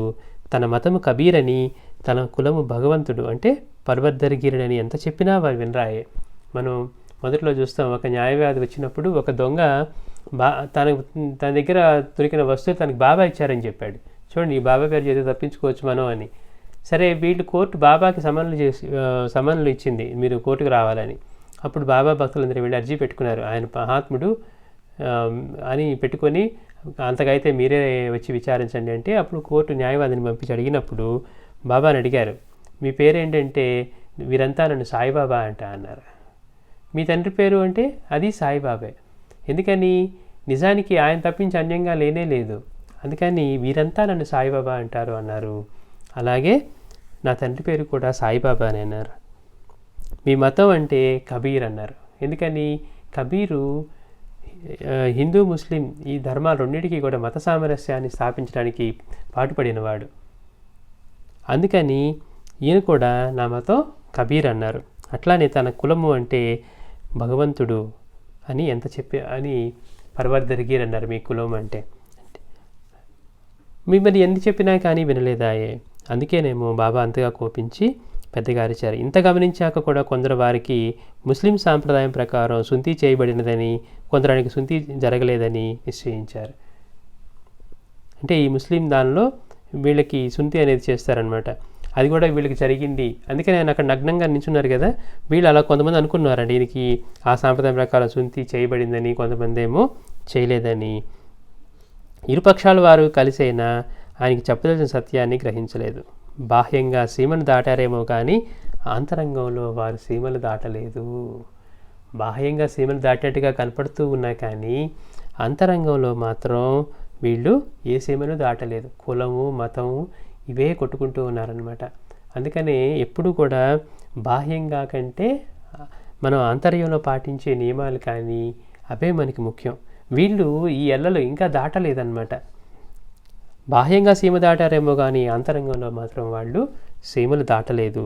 సాయిని వారి హృదయాలలోని ఈ సంకుచిత భావాలనే నూనె వర్తకులు, దుకాణదారులు బాధిస్తూనే ఉన్నారు. అందుకే బాబా అన్నారు, నేను ఇక్కడి నుంచి వెళ్ళిపోతాను, నన్ను ఈ తేలి ఎంతగా బాధిస్తూ ఉన్నాడు అన్నారు. అంటే ఈ నూనె వర్తకులు, ఈ నూనె వ్యాపారులు వీళ్ళందరూ నన్ను ఎంతో బాధిస్తూ ఉన్నారు అని. అంటే ఏంటంట, మాస్టర్ అంటారు, ఇటువంటి హృదయాలలోని ఈ సంకుచిత భావాలే నూనె వర్తకులు, దుకాణదారులు. ఎవరట వాళ్ళు? నూనె వర్తకులు అంటే నిజంగా అక్కడ నూనె వర్తకుడు అని కాదు, బాబా సంకేతంగా చెప్తూ ఉన్నారు. అంటే ఇటువంటి భావాలు కలిగిన ఇటువంటి వాళ్ళే నిజానికి ఆ నూనె వర్తకులు, దుకాణదారులు. వాళ్ళంతా బాధిస్తూనే ఉన్నారు అని. అంటే అంతరంగంలో మార్పు లేకుండా ఇలా కొట్టుకులాడుతూ ఉన్నాను, ఎన్ని చెప్పినా ఎంత చేసినా కానీ. తర్వాత ఒకరోజు బాధిస్తున్నారు, ఇంకొక సీమోల్లంఘనం కూడా జరగవలసింది. అంటే ఏంటి, ఇప్పుడు బాహ్యంగా జరుగుతూ ఉంది, ఇంకొక రకమైన సీమోల్లంఘనం జరగాలి. అంటే సెమీ పూజ ఇవన్నీ చేసుకోవడం బాహ్యమైన ఇదైతే ఇంకొక సీమోల్లంఘనం కూడా జరగవలసి ఉన్నది అంటున్నారు మాస్టర్ గారు. తర్వాత ఒక రాత్రి భక్తులు బూటి, శ్యామ, దీక్షిత్ వాడలో నిద్రిస్తూ ఉండగా ఇద్దరికి సాయి స్వప్న దర్శనం ఇచ్చి ఇక్కడ ఒక మందిరాన్ని భవనాన్ని నిర్మించండి, నేను అక్కడుండి భక్తుల కోరికలు నెరవేరుస్తాను అన్నారు. బూటీ మనం చెప్పుకున్నాం. మాస్టర్ గారు అంటారు, మనకి డబ్బు ఉంటే చాలు, ఇంకేం అక్కర్లేదు, ఇంకేముంది, మనం ఏమైనా సాధించగలం అనుకుంటే ఆయన బొంబాయి నాగపూర్లో ఆయనకి ఎంత సంపద ఉందో ఇప్పుడు కూడా తెలియదంట. అంటే అప్పట్లో ఆ మొత్తాన్ని కొనగలడానికి సామర్థ్యం ఉండేదట. ఆయన ఏం చేసేవాడు, 12 సంవత్సరాలు ఇంటికి కూడా పోకుండా భార్యాబిడ్డలు కూడా వదిలేసి ఇక్కడే ఉన్నాడట. మాస్టర్ గారు అంటారు, బాబా తీసుకొచ్చిన భిక్ష తీసుకొచ్చినటువంటి వాటిలో నుంచి ఆయన కూడా 2 ముక్కలు ఇస్తే తినేవాడట. అంటే మన బతుకులు ఏమో ఎలా ఉంటున్నాయి, ఇంకా సంపాదించుకుంటే మనకి ఇంకా సెక్యూర్డ్గా ఉంటాం, ఇంకా సంపాదించుకుంటే తృప్తిగా ఉంటామని మనం చేస్తూ ఉంటే, వాళ్ళేమో అవన్నీ వదిలేసి 12 సంవత్సరాల పాటు ఇంటికి కూడా వెళ్లకుండా ఆయన అక్కడే ఉండి, మనం అది కూడా చెప్పుకున్నాం, ఆయన చూడటానికి కూడా ఆ మూలే శాస్త్రి కూడా అందుకే వచ్చాడనమాట. ఆయన అక్కడ ఇంటికి కూడా వెళ్ళట్లా, అన్నీ వదిలేసి వచ్చి బాబా సన్నిధిలో అక్కడ ఉండి, మాస్టర్ గారు అంటారు, బాబా తెచ్చినటువంటి భిక్షలోంచి పెడితే వాటినే, అంటే ఆయన భిక్ష చేసి తీసుకొచ్చినటువంటి ఆ భిక్షాహారాన్ని ఆయన స్వీకరిస్తూ అక్కడే పడి ఉన్నాడంట. ఇక ఇంటికి కూడా పోవట్లేదు, అక్కడే ఉన్నాడు. ఇంకా తను కూడా అనుకున్నాడు, నేను ఇక్కడ ఏదైనా ఒక చిన్నది ఏదైనా ఏర్పాటు చేసుకొని ఇల్లులాగా ఒక చిన్న మేడ కట్టుకుంటే నాకు వచ్చే భక్తులు కూడా ఉపయోగపడుతుంది అనుకున్నారట. అలాంటి సమయంలో ఒకరోజు రాత్రి ఈ బూటీ శ్యామ దీక్షిత్ వాడాలో నిద్రిస్తూ ఉంటే ఇద్దరికీ సాయి స్వప్న దర్శనం ఇచ్చి, ఇక్కడ ఒక మందిరాన్ని భవనాన్ని నిర్మించండి, నేను అక్కడుండి భక్తుల కోరికలు నెరవేరుస్తాను అని చెప్పారు. అదే ఆదేశంగా తీసుకొని బాబా అనుమతితో నిర్మాణం ప్రారంభమైంది. వీళ్ళు వెళ్ళి అడిగారు, బాబా ఇలా కల వచ్చింది ఏంటంటే మీ ఇద్దరికీ స్పష్టంగా చెప్పాను కదా అన్నారట. అది అంటే ఎప్పుడు ఇచ్చినా కానీ బాబా స్వప్నం మనకి ఇంకా కన్ఫ్యూజన్ ఉండదన్నమాట, అంత క్లియర్గా ఉంటుంది. ఇద్దరికీ చెప్పారు. భవనం అట్లా బాబా అనుమతితో నిర్మాణం ప్రారంభమైంది. భవనం క్రింది భాగంలో మురళీధరుని ఆలయాన్ని బూటీ ఏర్పాటు చేయించి విగ్రహం తయారు చేయమని శిల్పులకు ఆదేశించాడు. ఇంకా దాటవలసిన సీమలు ఆయనకు కూడా ఉన్నాయి. భగవద్గీతలో ఆ మురళీధరుడే సద్గురు అనే మోక్షం కొరకు ఆశ్రయించాలని చెప్పినా బూటీ గుర్తించక తన పిచ్చిలో తనున్నాడు. చూడండి అసలు ఎంతటి మాట అంటే ఇది. మాస్టర్ గారు అంటున్నారు, ఆయన మందిరాన్ని, ఆయన భవనాన్ని కట్టిస్తూ పెద్ద ఇది కట్టిస్తూ క్రింది భాగంలో మురళీధరుని ఆలయాన్ని బూటీ ఏర్పాటు చేయించి విగ్రహం తయారు చేయించమని శిల్పులను ఆదేశించాడు. అంటే కింద ఏమో కృష్ణ మందిరం కట్టాలని, మురళీధరుడి మందిరం కట్టాలని దానికి కట్టి ఒక వేదికలాగా కట్టించి విగ్రహాన్ని కూడా ఆయన తయారు చేయమని శిల్పులని ఆదేశించాడు. అంటే మాస్టర్ గారు అంటున్నారు, ఇంకా దాటవలసిన సీమలు ఆయనకు కూడా ఉన్నాయి. ఎవరికి? బూటీకి. అన్ని సంవత్సరాల పాటు ఆయన దగ్గరే ఉన్నా కానీ మనం ఎన్నిసార్లు సకల దేవతా స్వరూపం, సకల సాధు స్వరూపం అని మనం తెలుసుకుంటూ ఉన్నా కానీ ఇంకా పరివర్తన ఇంకా పూర్తిగా రాలా, ఇంకా వేరు అన్న భావంలోనే ఉన్నారు. కాబట్టి ఆయన ఏమనుకున్నాడు, పోన్లే బాబా ఏదో మందిరం కట్టించమన్నారు, కింద మురళీధరుని పెట్టి మిగిలింది ఆయనకి ఇద్దాం అనుకున్నారు. అంటే మాస్టర్ గారు అంటారు, ఇంకా వాడు దాటవలసిన సీమలు ఇంకా ఉన్నాయి. ఏంటట, భగవద్గీతలో ఆ కృష్ణుడే సద్గురువునే మోక్షం కొరకు ఆశ్రయించాలని చెప్పిన బూటీ గుర్తించక తన పిచ్చిలో తానున్నాడు. ఇప్పుడు ఏ మురళీధరుని పెట్టాలనుకుంటున్నాడో ఆయనే చెప్పాడు, ఒరే పోయి మీరు సద్గురువుని ఆశ్రయించండి, తద్విధి ప్రణిపాతైనకి మనం బాబా వివరణ చెప్తూ ఉన్నప్పుడు అంత అద్భుతంగా చెప్పారనమాట. అట్లా తద్విధి ప్రణిపాతైన ఆ శ్లోకంలో చెప్పినట్టు కృష్ణ భగవానుడు వీరు వెళ్ళి తత్వవేత్తలైనటువంటి ఆత్మనిష్ఠులైనటువంటి ఆ సద్గురువుని సేవించి పరిప్రశ్న చేసి వాళ్ళ నుంచి జ్ఞానాన్ని పొందండి అని ఇంత చెప్పినా కానీ మళ్ళీ సద్గురువు దగ్గరికి ఉంటున్నప్పటికీ కూడా ఇంకా అది గుర్తించక తన పిచ్చిలో తానున్నాడు. 1918 సంవత్సరం ఆరంభమయ్యి ఉద్దవేష్, చంద్రాబాయి మొదలగు భక్తులతో సాయి ఒకసారి ఇక నుంచి మీరు ఇంత శ్రమపడి ఇక్కడికి రానక్కర్లేదు అన్నారు. బాబా ఒకరోజు ఇక 1918 సంవత్సరంలో అట ఒకసారి భక్తులతో బాబా అన్నారు, ఎవరు ఈ ఉద్దవేషు, చంద్రాబాయి వీళ్ళతోటి బాబా అంటున్నారు, ఇక నుంచి మీరు ఇంత శ్రమపడి ఇక్కడికి రానక్కర్లేదు అన్నారు. ఒకరోజు కాసిం అనే భక్తునితో సాయి ఔరంగాబాద్ వెళ్ళి షంషుద్దీన్ మియా అనే ఫకీర్కి నేను ఇచ్చే 200 రూపాయలు ఇచ్చి 9వ నెలలో 9వ రోజున అల్లా పెట్టిన దీపం అల్లానే తీసుకుపోతారు అని చెప్పు, మౌలు, కవ్వాలి, నియాజ్ జరిపించమను అన్నారు. ఇక ఒకరోజు బాబా కాసిం అని అతన్ని పిలిచారట. ఆ భక్తుడిని పిలిచి ఔరంగాబాద్ వెళ్ళి అక్కడ షంషుద్దీన్ మియా అనే ఒక ఫకీర్ ఉంటారు, ఆయనకి ఈ 200 రూపాయలు ఇచ్చి 9వ నెలలో 9వ రోజున అల్లా పెట్టిన దీపం అల్లానే తీసుకుపోతారు అని చెప్పు, మౌలు కవ్వాలి అంటే ఈ కీర్తన, తర్వాత ఈ భజన, అన్నదానము, ఇవన్నీ ఆ 3 జరిపించమని చెప్పారు. అట్లానే తర్వాత బన్నేమియా అనే ఫకీరుని దర్శించి ఆ మాటే చెప్పి అతని మెడలో నేను ఇచ్చే ఈ మాల వెయ్యి అని ఆ పైకము, ఆ మాల ఇచ్చారు. మీరు వెళ్ళి అక్కడ షంషుద్దీన్ మియాని కలు ఆయనకి 250 రూపాయలు ఇచ్చి ఈ కార్యక్రమాన్ని నిర్వర్తించమని చెప్పు.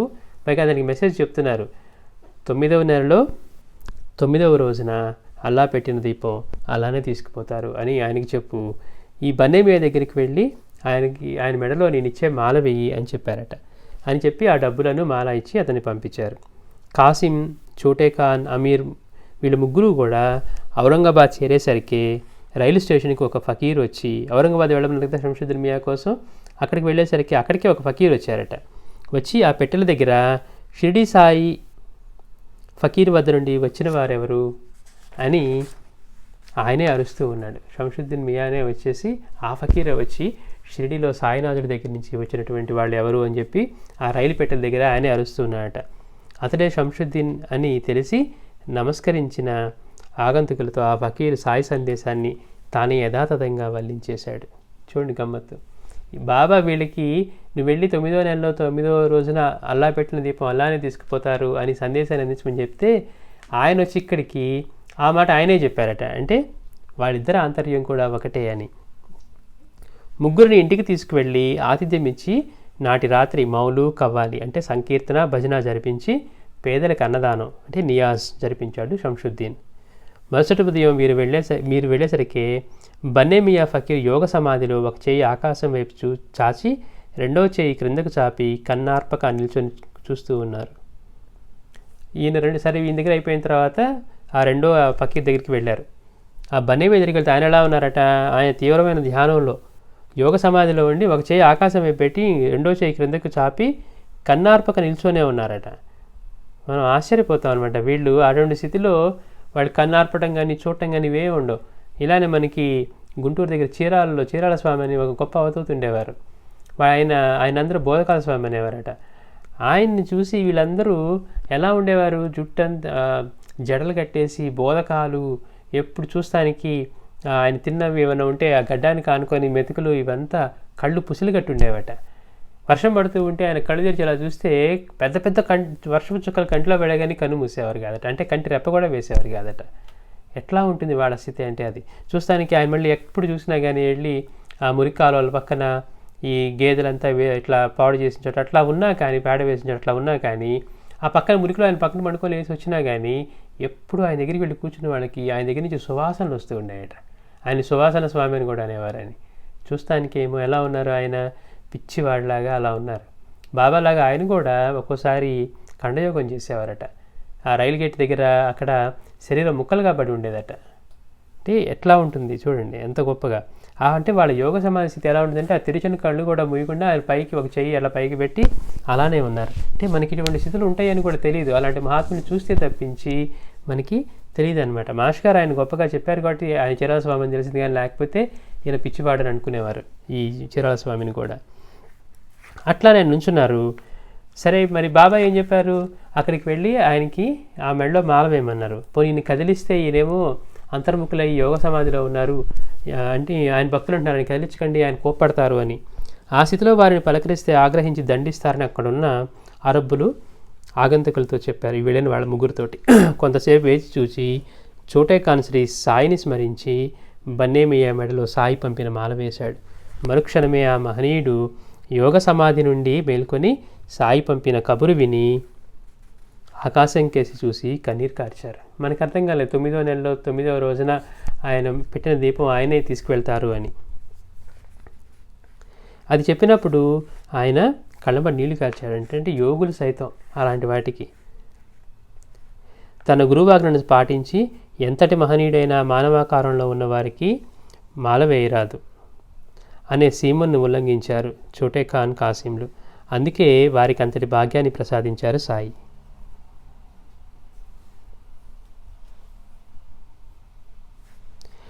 అక్టోబర్ మాసం ఆరంభమైంది. బాబా భిక్షకు వెళ్ళారు. మాధవ్ ఫస్లే అనే సేవకుడు మసీదు చిమ్ముతూ ఉన్నాడు. ఈ అక్టోబర్ 1918 అక్టోబర్ ప్రారంభమైంది. ఒకరోజు బాబా భిక్షకు వెళ్ళారట. అప్పుడు బాబా వెళ్ళినప్పుడు ఈ మసీదు శుభ్రం చేస్తూ మాధవ్ పస్లే అనే సేవకుడు ఏం చేస్తూ ఉన్నాడు, మసీదు చిమ్ముతూ ఉన్నాడు. సాయికి ప్రాణ సమానమైన ఇటుక నేల మీద ఉన్నది. మనం చెప్పుకున్నాం, బాబా ఎప్పుడు కూడా ఆ ఇటుకని చేత్తో పట్టుకుని ఉండేవారు. నిద్రించేటప్పుడు దాన్ని తల క్రింద పెట్టుకునేవారు. ఎందుకని అడిగితే బాబాని, దీనికి నా గురువు యొక్క పాదస్పర్శ ఉంది, అందుకని అంత పవిత్రమైనది కనుక దీంతో నేను గురువుని ధ్యానించేది, పైగా ఆయన పాదస్పర్శ ఉండటం వల్ల నాకు అది ఎంతో ప్రియం అని చెప్పి ఆయన ఎప్పుడు తల కింద పెట్టుకునేవారట. అంటే ఆయనకి పాదస్పర్శ ఉంది అన్న దానికి. అట్లా అక్కడ ఆయన ఆ రోజు ఆ ఇటుక అక్కడ పెట్టుంటే నేల మీద నుంచి ఆయన శుభ్రం చేస్తూ అది పక్కకి తీశారు. అది తమ గురుప్రసాదం అని చెప్పి సాయి ఎప్పుడు దానిపైన చేయి ఉంచి కూర్చోవడము, తల క్రింద ఉంచుకొనడము చేసేవారు. సరే, దాని మీద దుమ్ము పడకుండా మాధవ ఫస్లే దానిని తీయపోయాడు. చేయి జారి క్రింద పడి అది విరిగింది. భయపడిపోయాడు మాధవ ఫస్లే. అమ్మో, సాయికి ఇది ఎంతో ప్రియమైంది, ఆయన ఎప్పుడు దాన్ని పట్టుకొని కూర్చుంటారు, తర్వాత నిద్రించేటప్పుడు కూడా ఆయన తల కింద పెట్టుకుంటారు, అటువంటిది ఇప్పుడు చేయి జారి అది పగిలిపోయింది, సాయి వచ్చితే కోపిస్తారు అంటే భిక్షకు వెళ్ళినప్పుడు చేస్తూ ఉన్నాడు, మసీదు శుభ్రం చేస్తూ ఉన్నాడు. సాయి తనపై ఆగ్రహిస్తారని భయపడ్డాడు ఫస్లే. తర్వాత దానిని చూచి సాయి ఎంతో బాధగా, విరిగింది ఇటుక కాదు, అది నా ప్రాణం, నా ప్రారంధమే విరిగింది, నేను ఇక ఎక్కువ కాలం జీవించను అన్నారు. వీళ్ళేమో ఆ ఇటుక విరిగినందుకు భయపడుతూ ఉంటే సాయి వచ్చి చూసి ఏమన్నారట, ఎంతో బాధగా, విరిగింది ఇటుక కాదు, అది నా ప్రాణం, నా ప్రారంధమే విరిగింది, నేను ఇక ఎక్కువ కాలం జీవించను అన్నారు. దానిని బంగారంతో అతికించి వేయిస్తానన్నాడు బూటి. చూడండి మనలో ఎలా ఉంటుందంటే మన పిచ్చితనం. అక్కడ బూటి ఏం చేశారు, బాబా మీరు బాధపడకండి, ఆ విరిగిపోయిన ఇటుక నేను బంగారంతో అతికించి అంటే ఆ తీగలతో చుట్టించి ఇస్తానన్నాడు. బాబా నవ్వి, అది అలా అతికేది కాదు అన్నారు. స్వస్థులైన బాబా అలా ఎందుకు పలికారో వారికి అర్థం కాలేదు. విజయదశమి సమీపించింది. సాయికి జ్వరం వచ్చింది. ఆయన భిక్షకు లిండికి వెళ్ళడం మానేశారు. విజయదశమి వారం రోజులు ఉన్నది. అంటే విజయదశమి సమీపించింది. బాబాకి అప్పటి నుంచి ఆరోగ్యం బాగాలేదట. జ్వరము వచ్చి ఆయన భిక్షకి రోజు వెళ్ళే లిండికి కూడా వెళ్ళడం మానేశారు. విజయదశమి వారం రోజులు ఉన్నది.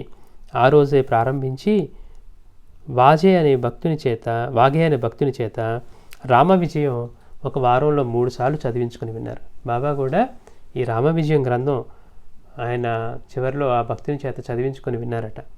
3 సార్లు చదివించుకొని విన్నారు. సాయి ఆ తర్వాత తమ సమయం అంతా మౌనంగా గడపసాగారు. ఔరంగాబాద్ ఫకీలకు ఆయన పంపిన వర్తమానాన్ని గురించి విని బాబా ముస్లింలను నిర్ణయించడానికి వీలు లేకుండా సాయి ముందే జాగ్రత్త పడ్డారు. విజయదశమి తెల్లవారింది. భక్తులందరికీ సాయి విషయమై ఆందోళన పెరిగింది. అంటే బాబా ఆరోగ్యం బాగా క్షీణిస్తూ ఉంది. ఆ విజయదశమి తెల్లవారింది. ఆ రోజు విజయదశమి. భక్తులందరికీ సాయి విషయమై ఆందోళన పెరిగింది. కానీ పెదవి మాట్లాడే అవకాశాన్ని ఆయన ఎవ్వరికీ ఇవ్వలేదు. ఆయన దృష్టిలో సమాధి ఒక ఊయలే. బాబా దృష్టిలో సమాధి ఒక ఊయలే, మరణం ఒక నిద్రే. కళ్ళు తెరిచి మెలకుగా నిద్రించగల సాయికి మరణం ఎక్కడిది? మనమేమనుకుంటున్నాం, మనకి ఎందుకు మరణం అంటే భయం అంటే మాస్టర్ గారు అంటారు, మనకి తెలియంది ఏదైనా భయమే. చీకట్లో వెళ్ళాలి, అక్కడ ఏమి ఉండదు, అయినా కానీ చీకటిగా ఉంది కాబట్టి అక్కడ ఏముంటుందో అని భయం. లైట్ వేసుకున్నాం అనుకోండి, అక్కడ ఏమీ లేదు. అలాగే తెలియని దేనిలో నుంచైనా మొదట వచ్చేది భయమేనట. చచ్చిపోతే ఏమవుతుందండి? చచ్చిపోతే మళ్ళీ మనం ఉండం కదా, అందుకని భయం. కానీ అందులో ఏమవుతుందో మనకి తెలియదు, అందుకని భయం అంటారు. అలాగా అందుకని ప్రతి మనిషి కూడా సాయశక్తిలో దేనికోసం కృషి చేస్తాడు అంటే అలా చనిపోకుండా ఉండడం కోసం, ఎప్పుడు జీవించి ఉండడం కోసమే తపన పడతాడంట. కానీ సాయి దృష్టిలో ఏంటి, మరణం ఎవరికి ఉంటుంది? ఈ శరీరమే మన అవధిగా జీవించే వాళ్ళకి మరణం. ఎందుకని ఇది పోతే ఇక మనం ఉండమని అనిపిస్తుంది. కానీ మనలోంచి పోయేది ఏంటి, వచ్చేది ఏంటి, మనం ఎక్కడి నుంచి వచ్చాం, ఇవేం మనకు తెలియదు. కానీ ఆయన జీవించి ఉన్నంతకాలం, పైగా పుట్టినప్పుడే అన్నారు, తనకు కొడుకు పుట్టాడని నా తల్లి ఎంతగానో పొంగిపోవడం చూసి నేను ఆశ్చర్యపోయాను. నిజంగా నాకు జననం ఉన్నదా, నేను అంతకుముందు లేనా అని నేను నవ్వుకున్నాను అన్నారు బాబా. ఎప్పుడు? పుట్టినప్పుడట.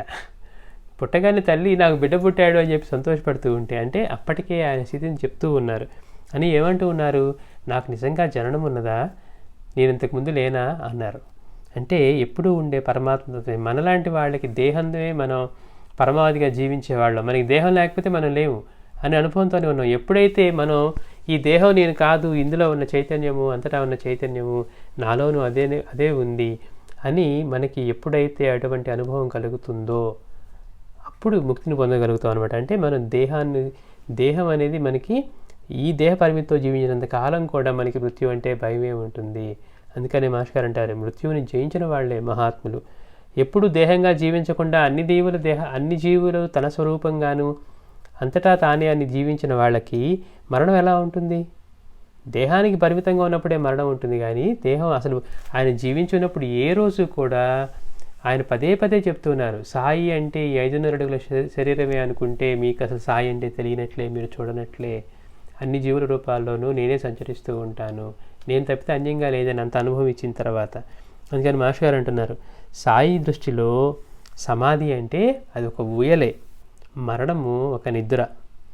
కళ్ళు తెరిచి మెలకుగా నిద్రించగల వాడికి అటువంటి సాయికి మరణం ఎక్కడిది? చాలామంది అనుకుంటున్నారు, అయ్యో బాబా కూడా దేహాన్ని వదిలేశారే అని. అంటే మనం మానవ మాత్రలాగా చూస్తూ ఉన్నాం. కానీ ఆయన స్థితి ఎలాంటిది? బాబా మీరు ఇక్కడ కూర్చున్న వాళ్ళు పైన మసీదులో కట్టినటువంటి ఆ బల్ల మీద నిద్రించేటప్పుడు పైకి ఎలా ఎక్కేవారు? అక్కడ నిచ్చెన లేదే మసీదులో, ఇక్కడికి ఎందుకు కూర్చున్న బాబా అలా పైనలా కనపడేవారు అంటే బాబా అన్నారట, అది నాలాగా కళ్ళు తెరిచి నిద్రించగల వాడికే సాధ్యం అన్నారు. అంటే నిద్రించేటప్పుడు కూడా కళ్ళు తెరిచి ఉంటాను అంటే అట్లాంటి స్థితిని పొందిన వాడికి సాయికి మరణం ఎక్కడిది? మనం ఇందాక చెప్పుకున్నట్టుగా యోగులు చేసే దౌతిక్రియని బాబా ఎలా చేశారు? వాళ్ళందరూ ఒక 22 అంగుళాల పొడవగల గుడ్డని చిన్నగా నెమ్మదిగా మింగి పేగుల్లోకి పంపించి, ఇప్పుడు మనకి ఇక్కడ ఎండోస్కోపీ ఏదో చేసినప్పుడు ట్యూబ్ని లోపలికి వేస్తారు ఆ క్లీన్ చేయడానికి. అది కాకుండా బాబా మామూలుగా యోగులు ఆ గుడ్డని మింగి పేగులు మొత్తాన్ని శుభ్రం చేసుకునేవారట. సాయి చేసే దౌతిక్రియ ఇంకా అద్భుతం. ఆయన ఏకంగా నోట్లో నుంచి పేగుల్ని తీసి నీడలో కడిగి పైన చెట్టు కొమ్మ మీద ఆరబెట్టి మళ్ళీ మింగేవారట. అసలు వినటానికి ఆశ్చర్యంగా ఉంటుందంటే వారి యోగ స్థితి అలా ఉంటుంది. మనలాగా దేహానికి అయ్యో చిన్నది కోసుకుంది బ్యాండేడ్ వేసుకోవాలనేట్లుగా ఉండదు వాళ్ళ స్థితి. అంటే ఆ శరీరానికి బద్దులు కారు వాళ్ళు. అటువంటి ఆయనకి అంటే మెలకువగా ఉండి కళ్ళు తెరిచి మెలకువగా నిద్రించగల సాయికి మరణం ఎక్కడిది? కనుక దుఃఖించేందుకు మాట్లాడేందుకు ఏముంది? అందుకని ఆయన మౌనంగా ఉన్నారు. శ్రీ సాయి లక్ష్మీబాయి షిండే అనే భక్తురాలను పిలిచి ఆమెకు మొదట 4 రూపాయలు తర్వాత 5 రూపాయలు ఇచ్చి భద్రపరచుకోమని చెప్పారు. బాబా లక్ష్మీబాయి షిండే అనే భక్తురాలను పిలిచి ఆవిడికి మొదట 4 రూపాయలు తర్వాత 5 రూపాయలు ఇచ్చి భద్రపరచుకోమన్నారట.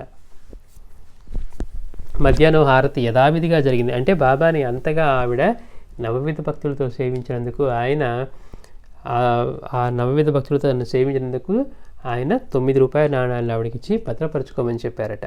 మధ్యాహ్న హారతి యథావిధిగా జరిగింది. అప్పుడే దశమి గడియలు ఏకాదశి ప్రవేశించింది. భక్తులందరినీ భోజనాలు చేసి రమ్మని పంపారు బాబా. బాబాకు తెలుసు ప్రతి క్షణం. అందుకని ఆయన ఏమన్నారు, 2 సంవత్సరాల ముందే చెప్పారు, ఈ రోజే నా సీమోల్లంఘనం అని దసరా రోజే ఆయన చెప్పారు. అంటే ముందే సంకేతంగా చెప్తూ ఉన్నారు. ఒకరోజు ఈయన మసీదులో చీకటిగా ఉంటే బాబా ఇక చీకటి పడుతుంది ఇక్కడ అన్నారట. ఎవరు? మహల్సాపతి. అరే భగత్ నిజంగానే చీకటి పడబోతుంది అన్నారట. అంటే ఏంటి, ఇక నేను వెళ్ళబోతున్నాను అని ముందే సంకేతంగా చెప్తున్నారు. నిజమైన మహాత్ముడికి తెలియకుండా ఉండదు. వాళ్ళు ఎప్పుడు దానికి బాధపడరు. అట్లా నక్కలకొండ స్వామిని తీసుకున్నా ఎవరు తీసుకున్నా వాళ్ళందరూ ముందే చెప్పేవాళ్ళు వాళ్ళు ఎప్పుడు దేహాన్ని వదిలేస్తారు అనే విషయాన్ని. అంతేగాని మనలాగా ఎప్పుడు ఏదో తెలియకుండా జరిగిపోదన్నమాట. అంతటినీ నిర్వహించేది సృష్టి మొత్తాన్ని నిర్వహించే వాళ్ళకి మరణం ఏంటి? మన కోసం ఆయన భౌతిక దేహంతో వచ్చారు. ఎప్పుడొకప్పుడు ఆ దేహాన్ని కనుక వాళ్ళు అలా దేహ పరిమితుల్ని వదిలి వెళ్ళకపోతే మనం చెప్పుకున్నట్టుగా సాయి సన్నిధిని ఎంతగా దుర్వినియోగం చేసుకున్నారు. అంటే ఎప్పుడు మనకి ఏది ఎక్కువగా లభ్యమైనా కానీ దాన్ని దుర్వినియోగం చేస్తాం. ఇప్పుడు మనకి నీళ్ళే ఉన్నాయనుకోండి, నీళ్ళు బాగా వస్తుంటే ఏం చేస్తాం, పట్టించుకోకుండా దుర్వినియోగం చేస్తాం. అదే నీళ్ళు రోజుకి ఇన్నే వస్తాయి అంటే చచ్చినట్టు జాగ్రత్తగా చేసుకుంటాం అనమాట. ఎప్పుడూ కూడా మనకి అందుబాటులో ఎక్కువగా ఉంటే దాన్ని మనం ఎప్పుడు దుర్వినియోగమే చేస్తాం, ఇవ్వాల్సిన విలువ ఇవ్వమన్నమాట.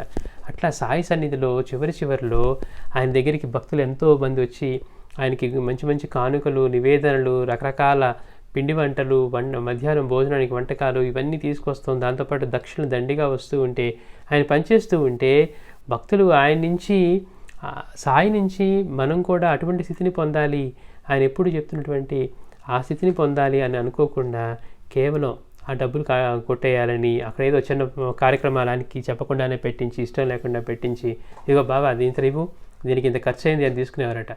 అంటే ఆయన చెప్పారా ఈ ప్రోగ్రామ్స్ పెట్టించమని, కానీ ఎలా అయినా బాబా దగ్గర నుంచి ఆ డబ్బులు కొట్టేయాలి. ఆయన అసలు ఒక్క పైసా కూడా ఆయన కోసం ఉంచుకోరు. ఎంత దక్షిణ వస్తే అంత సాధారణకి పనిచేసి మొదలు జోబులు ఖాళీ చేసుకోవడమే.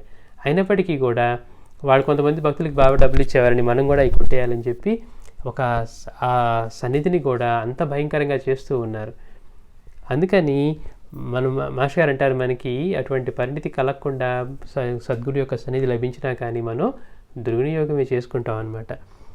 అందుకే ఈరోజు మనం అటువంటి మాస్టర్ గారు అంటారు, మనలాంటి వాళ్ళకి ఎంత అదృష్టం అంటే సాయిని గురించి తెలుసుకునేటప్పుడు ఆయన పూర్ణ మహాత్ముడిగానే పరిపూర్ణమైన దత్తావతారంగానే కొలుస్తామే తప్పించి ఆయన ముస్లిం అయి ఉంటాడా, ఆయన ఫకీర్ అయి ఉంటాడా, లేకపోతే వీళ్ళందరూ పిచ్చివాళ్ళ అని వాళ్ళందరూ మోసపోయినట్టుగా మనం మోసపోకుండా ఆయన్ని మనం ఇంతగా పూజించుకోవడానికి, ఆయన యొక్క ఆయనలో ఉన్న మహత్యాన్ని, గొప్పతనాన్ని, ఆయన లీలల్ని తెలుసుకొని ఆనందించడానికి మనకి అదృష్టం కలిగింది. కానీ ఆ రోజుల్లో మనం ఒక ఉండి ఉంటే ఈయన మహాత్ముడా పిచ్చివాడా అనే దగ్గరే మనం వృధా చేసుకుని ఉండేవాళ్ళం అంటారు.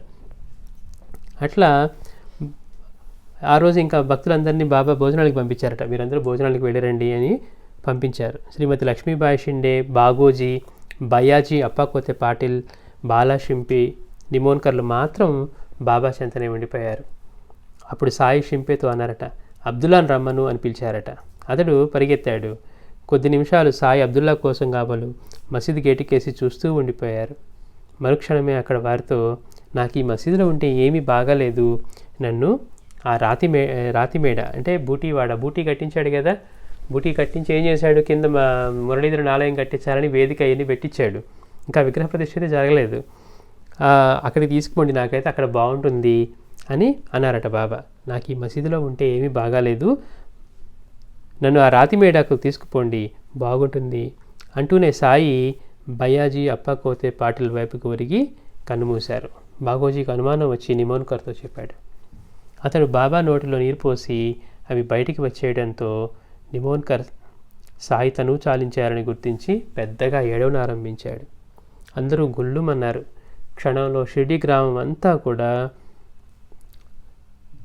అసువులు విడిన శవంలా అయింది. ఆ గ్రామం నిజానికి ఇక్కడ ప్రాణం వదిలేసిందేమో, అంటే దేహాన్ని వదిలేసిందేమో బాబా, కానీ ఆ గ్రామం ఎలా అయిందంటే ఆ షిర్డీ గ్రామం అంతా కూడా అసువులు వీడిన శవంలా అయిపోయింది. అంటే ఒక్కసారిగా అంతా అలా మారిపోయింది. గ్రామస్తులు, భక్తులు హృదయ విదారకంగా శోకిస్తూ మసీదు చేరారు. కొందరు హృతపి పడిపోయారు, కొందరు రోధించారు, కొందరు దుఃఖం కన్నీరు పెగలక బిగుసుకుపోయారు.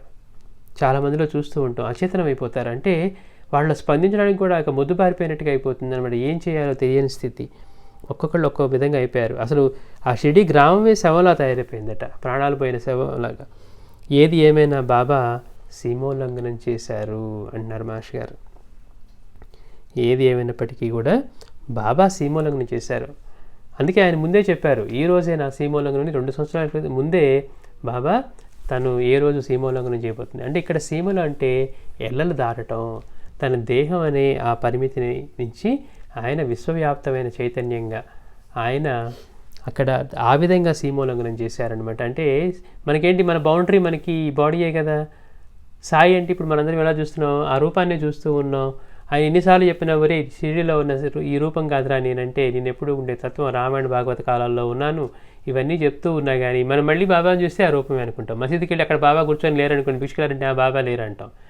ఆయన ఏమో రూపం కాదని చెప్తూ ఉన్నా కానీ, అందుకే తన దగ్గరికి వచ్చిన భక్తుల్ని కూడా బాబా ఎప్పుడు వాళ్ళని ఆయన రూపమే అనుకునే వాళ్ళని బాబా వేరే వేరే ప్రదేశాలకు పంపించి వాళ్ళ చేత సాధన చేయించి నీకు మళ్ళీ అక్కడ నేను దర్శనం ఇస్తానని చెప్పేవారట. ఇచ్చి వాళ్ళని సంస్కరించి చెప్పేవారు, నేను ఈ రూపమే అనుకుంటున్నావు అందుకే నేను ఇక్కడికి పంపించాను అని కూడా బాబా చెప్పేవారు. అట్లా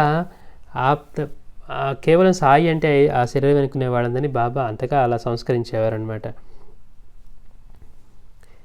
అంటే బాబా అలాంటి సీమోల్లంఘనం చేశారు. సాకారంగా ఆయన ఉన్నంత వరకు భక్తులు ఆయన హిందువా ముస్లిమా అన్న సీమను దాటలేదు. చూడండి అసలు ఎన్ని అర్థాలను ఆయన చేసిన సీమోల్లంఘనానికి. ఆయన దేహంతో ఉన్నంత కాలం ఆయన మసీదులో నివసిస్తూనే ఇక్కడ అగ్నిని ప్రతిష్ఠించి చందనంతో పూజలు చేస్తున్న వాళ్ళు వారించకుండా ఉన్న, అక్కడ మసీదులో తులసిని ప్రతిష్ఠించిన, ఇన్ని చేస్తూ ఉన్న, రామనవమి ఇవన్నీ చేస్తూ ఉన్న, అయినప్పటికీ కూడా ఈ ఇద్దరిలోనూ ఆయన హిందువా ముస్లింవా అన్న వాళ్ళ ఆ పరిమితమైన సీమని అంటే ఆ బౌండరీస్ని దాటలేదు.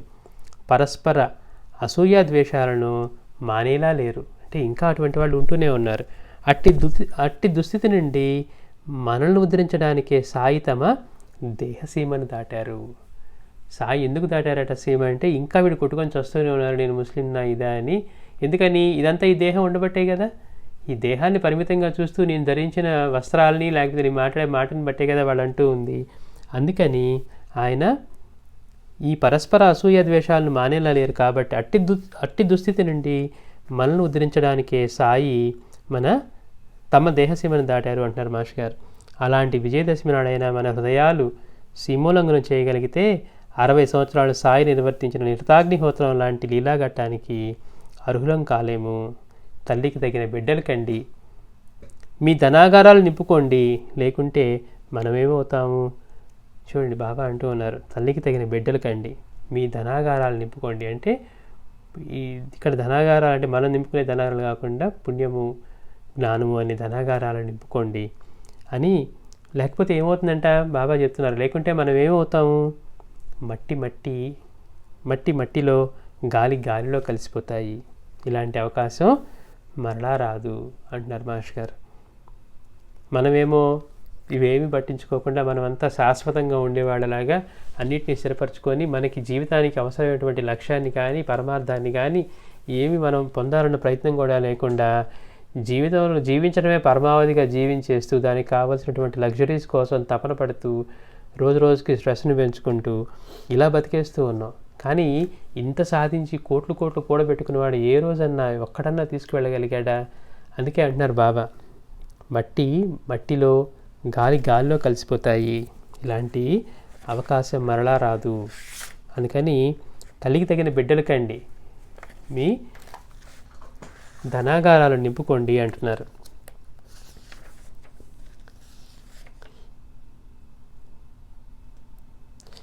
బాబా సమాధి చెందడానికి ముందు ఒక అద్భుతమైన చిన్న లీల ఒకటి ఉంటుందన్నమాట.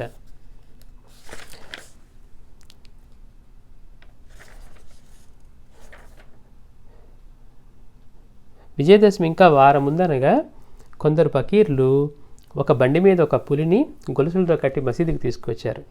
జబ్బుగా ఉన్న పులిని ఒక సర్కస్ కంపెనీ వాళ్ళు చౌకగా కొని గ్రామాల్లో ప్రదర్శించి ఆ ఫకీర్లు డబ్బు చేసుకుంటూ ఉన్నారు. అంటే ఇంకా అది పాపం ఆ సర్కస్ కంపెనీ నుంచి వాళ్ళు కొన్నారు, ఇంకా దానికి జబ్బు చేసి అది చచ్చిపోయే స్థితిలో ఉంది. ఎందుకంటే వాళ్ళు కూడా సరే దాన్ని అమ్మేశారు. ఈ వీళ్ళు ఏం చేశారు, దాన్ని ప్రదర్శించుకుంటూ గొలుసులతో కట్టేసి బండి మీద ఆ ఊరు గ్రామం తిరుగుతూ డబ్బులు సంపాదించుకుంటున్నారంట. వాళ్ళకేంటి, దాని జబ్బు తగ్గితే మళ్ళీ ఎక్కువ వెలకు దాన్నే సర్కస్ వారు కొనవచ్చని వారి ఆశ. వాళ్ళేమో ఫకీర్లు, కానీ వాళ్ళ ఆశ చూడండి. సరే అలా తిరుగుతూ వాళ్ళు షిరిడీ వచ్చారట. అది ఎంతో బాధతో గర్జిస్తూ ఉంటే సాయి చూసి, పాపం దాన్ని అలా కట్టేశారేమి, విప్పండి, దాని బాధ నేను తీరుస్తాను అన్నారు. వీళ్ళకేంటి, దాని బాధ తొలగాలనే కదా, పైగా భయపడుతూ ఉన్నారు. అయ్యో ఈయనేమో గొలుసులో కట్టేసిన పులిని గొలుసులు విడిపించమంటున్నారని. బాబా దాని దగ్గరికి చూసి జాలిపడ్డారట. అది ఎంతో బాధతో గర్జిస్తూ ఉంటే చూచి సాయి, పాపం దాన్ని అలా కట్టి పారేశారేమి, దాన్ని విప్పండి, దాని బాధ నేను తీరుస్తాను అన్నారు. అందుకని వీళ్ళు ఏమనుకున్నారు, బాబా దీని రోగం తగ్గిస్తారు కాబోలని చెప్పి వాళ్ళు భయపడుతూనే గొలుసులు విప్పారంట. ముందు ఆ ఫకీర్లు భయపడ్డారు, తీస్తే ఇంకేమైనా ఉందో, అది మీద పడితే జనాలు ఏమైపోతారని. తర్వాత గంపడాస్తో దాన్ని విప్పారు. అది మెల్లగా బండి దిగి మసీదు మెట్లెక్కి ఆయన ఎదురుకొచ్చింది.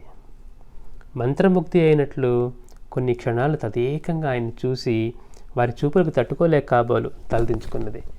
చూడండి, అంటే మనుషులంతా ఏమో కొట్టుకొని వస్తూ ఉంటే ఆయన ముస్లిమా హిందువా అని, పులి మాత్రం అంత రోగ బాధలను దాన్ని వదలగానే అది ఏదో బుద్ధిమంతుడిలాగా, ఒక గొప్ప సాధకుడిలాగా వచ్చి మెట్లెక్కి వచ్చి బాబాని ముందు కూర్చొని 2 కాళ్ళ మీద తదేకంగా బాబాని కళలో చూసిందట. అది ఎట్లా మంత్రముగ్ధ అయినట్లు కొన్ని క్షణాలు తదేకంగా ఆయన చూసి వారి చూపులకు తట్టుకోలేక కాబోలు తలదించుకున్నది. బాబా పాదాలు వాసన చూసింది. 3 సార్లు తోకతో నేలను కొట్టి అక్కడే పడి ప్రాణం విడిచింది. అసలు చూడండి, నిజంగా మనకి వినటానికి ఎంత ఆశ్చర్యంగా ఉంది. అది అంతటి క్రూర మృగం అయ్యండి, దాన్ని స్వేచ్ఛగా వెళ్తే ఇంకేమైనా ఉందా అని భయపడుతూ గొలుసులతో గట్టి తిప్పేస్తూ ఉంటే, ఆ మహాత్ముడి దగ్గరికి వచ్చి ఆ మహాత్ముడి సన్నిధిలో ఆయన బాబాని చూస్తూ అది మంత్రముగ్ధ అయ్యి కొన్ని క్షణాలు తదేకంగా చూసి ఆయన చూపును తట్టుకోలేక మళ్ళీ తలదించుకొని తోకని 3 సార్లు నేలకు కొట్టి అక్కడే బాబా పాదాల వాసన చూసిందట. అక్కడే పడి ప్రాణం విడిచింది. బాబా అన్నారు కదా, అది దాని బాధ నేను తీరుస్తాను అని. అలానే అది దాని బాధ నుంచి దాన్ని విముక్తిని చేశారు బాబా. అంటే అక్కడ అంతటి సద్గురు యొక్క సన్నిధిలో సద్గురు దర్శనంతో ఆయన పాదాల దగ్గర అది ప్రాణం విడిచింది. అది ఎక్కడ పుట్టిందో కానీ మహాభక్తుల్లా సాయి పాదాల వద్ద శాశ్వతంగా దుఃఖ నివృత్తి పొందింది. సద్గురు సన్నిధిలో ఆయన ముందు అది ప్రాణం విడిచి అది ఎక్కడ పుట్టిందో కానీ మహాభక్తుడిలా సాయి పాదాల వద్ద శాశ్వతంగా దుఃఖ నివృత్తి పొందింది. ఆ ఫకీర్లేమో పాపం దీన్ని ఇంకా ఇది బాగా అయితే దీన్ని మళ్ళీ సర్కస్ వాళ్ళకి అమ్మేసి ఆ కంపెనీకి డబ్బు సంపాదించుకోవాలన్నారు కదా, వాళ్ళకి మరి ఇప్పుడు నష్టం కలిగినట్టే. బాబా అన్నారు దాని బాధ నేను తీరుస్తానన్నారు, అదేమో ప్రాణం విడిచింది. అందుకని ఆ నష్టం కొంతైనా భర్తీ చేయాలనో ఏమో, లేకపోతే ఆ రూపంలో అంటే పులి రూపంలో ఉన్న తన భక్తుడిని తమ చెంతకు చేర్చి మేలు చేశారెందుకు బహుమానంగా సాయి వారికి 50 రూపాయలు బహుకరించారు. అంటే వాళ్ళకి నష్టం తీర్చడానికన్నా అయి ఉండొచ్చు, లేదా తన భక్తుడిని తన దగ్గరికి చేర్చారంటే ఇప్పుడు ఈ రూపంలో పులి రూపంలో తన భక్తుడిని తన దగ్గరికి తీసుకొచ్చి సహాయం చేశారన్న దానికి సంకేతంగానేమో బాబా వారికి 50 రూపాయలు బహుకరించారు. మాస్టర్ గారు అంటారు, ఆ మృగరాజు వల్లనే సాయి మహారాజు కూడా రుణానుబంధం వల్ల తమపై ఆధారపడిన జీవులను అంతటి రోగబాధలను పోషిస్తున్నారు. చూడండి అసలు ఎలాంటి మాట అంటే, ఆ మృగరాజు వలె సాయి మహారాజు కూడా, ఆ మృగం ఎలా ఉంది అంతటి రోగబాధ పడుతూ ఉన్నా దాన్ని ఇంకా తిప్పి దాని గొంతుతో గట్లేసి దాని బాధను పట్టించుకోకుండా దాని నుంచి సొమ్ము చేసుకుంటూ ప్రదర్శన చేసి పావలా ₹10 10 పైసలు సంపాదించుకుంటూ ఉన్నారు వాళ్ళు. అంటే అంతటి ఇదిలో కూడా రుణానుబంధం వలన మళ్ళీ మనం గుర్తుపెట్టుకోవాలి, ఏ జీవి రుణానుబంధం లేకుండా మన దగ్గరికి రాదు. మనం ఎన్నోసార్లు చెప్పుకున్నాం, ఈ బిల్డింగ్లోనే 500 మంది ఉంటే మనకి 10 మందే మనకి దగ్గర ఉంటారు, మిగిలినంత పరిచయం కూడా ఉండదు. మరి ఈ 10 మంది ఎక్కడి నుంచి వచ్చిన వాళ్ళు అంటే రుణానుబంధాలు ఉంటే మాత్రమే మనకి ఆ పరిచయాలు ఏర్పడతాయి, మన దగ్గరికి వస్తారు. లేకపోతే ఈ మన పక్క డోర్లోనే ఉన్న వాళ్ళతో మనకి పరిచయం ఉండదు, ఆ 3వ బిల్డింగ్లో ఉన్న వాళ్ళతో మనకి మాటలు ఉంటాయి. చూడండి గమ్మత్తు ఏంటంటే రుణానుబంధాలు. అట్లా అంతటి రుణానుబంధంలో మరి ఆ పక్కల దగ్గరికి ఈ పులి ఆ స్థితిలో వచ్చి వాళ్ళు దాని మీద ఆధారపడి వాళ్ళు సంపాదించుకోవడం కూడా అంటే ఆ రుణానుబంధంతో తనపై వచ్చిన వాళ్ళని, తమపై ఆధారపడిన జీవులను అంతటి రోగబాధలను పోషిస్తున్నారు. అక్కడ వీళ్ళు ఎట్లా చేస్తూ ఉన్నారు, బాబా కూడా అలానే చేస్తూ ఉన్నారు. దానివల్లనే ఆయన కూడా ఇక విశ్రాంతి కోరడానికి చిహ్నమా అన్నట్లుంది ఈ సంఘటన అన్నారు మాస్టర్ గారు. అక్కడ మృగరాజుకి మహారాజుకి బాబా మాస్టర్ గారు అలాంటి పోలిక చెప్తూ ఉన్నారు. అంతటి రోగబాధలను తమపై ఆధారపడిన వాటిని ఆయన పోషిస్తూ ఉన్నారు. దానివల్లనే ఇక ఆయన కూడా మృగరాజు వలె ఈ మహారాజు కూడా విశ్రాంతి కోరడానికి చిహ్నమా అన్నట్లుంది ఈ లీల అని.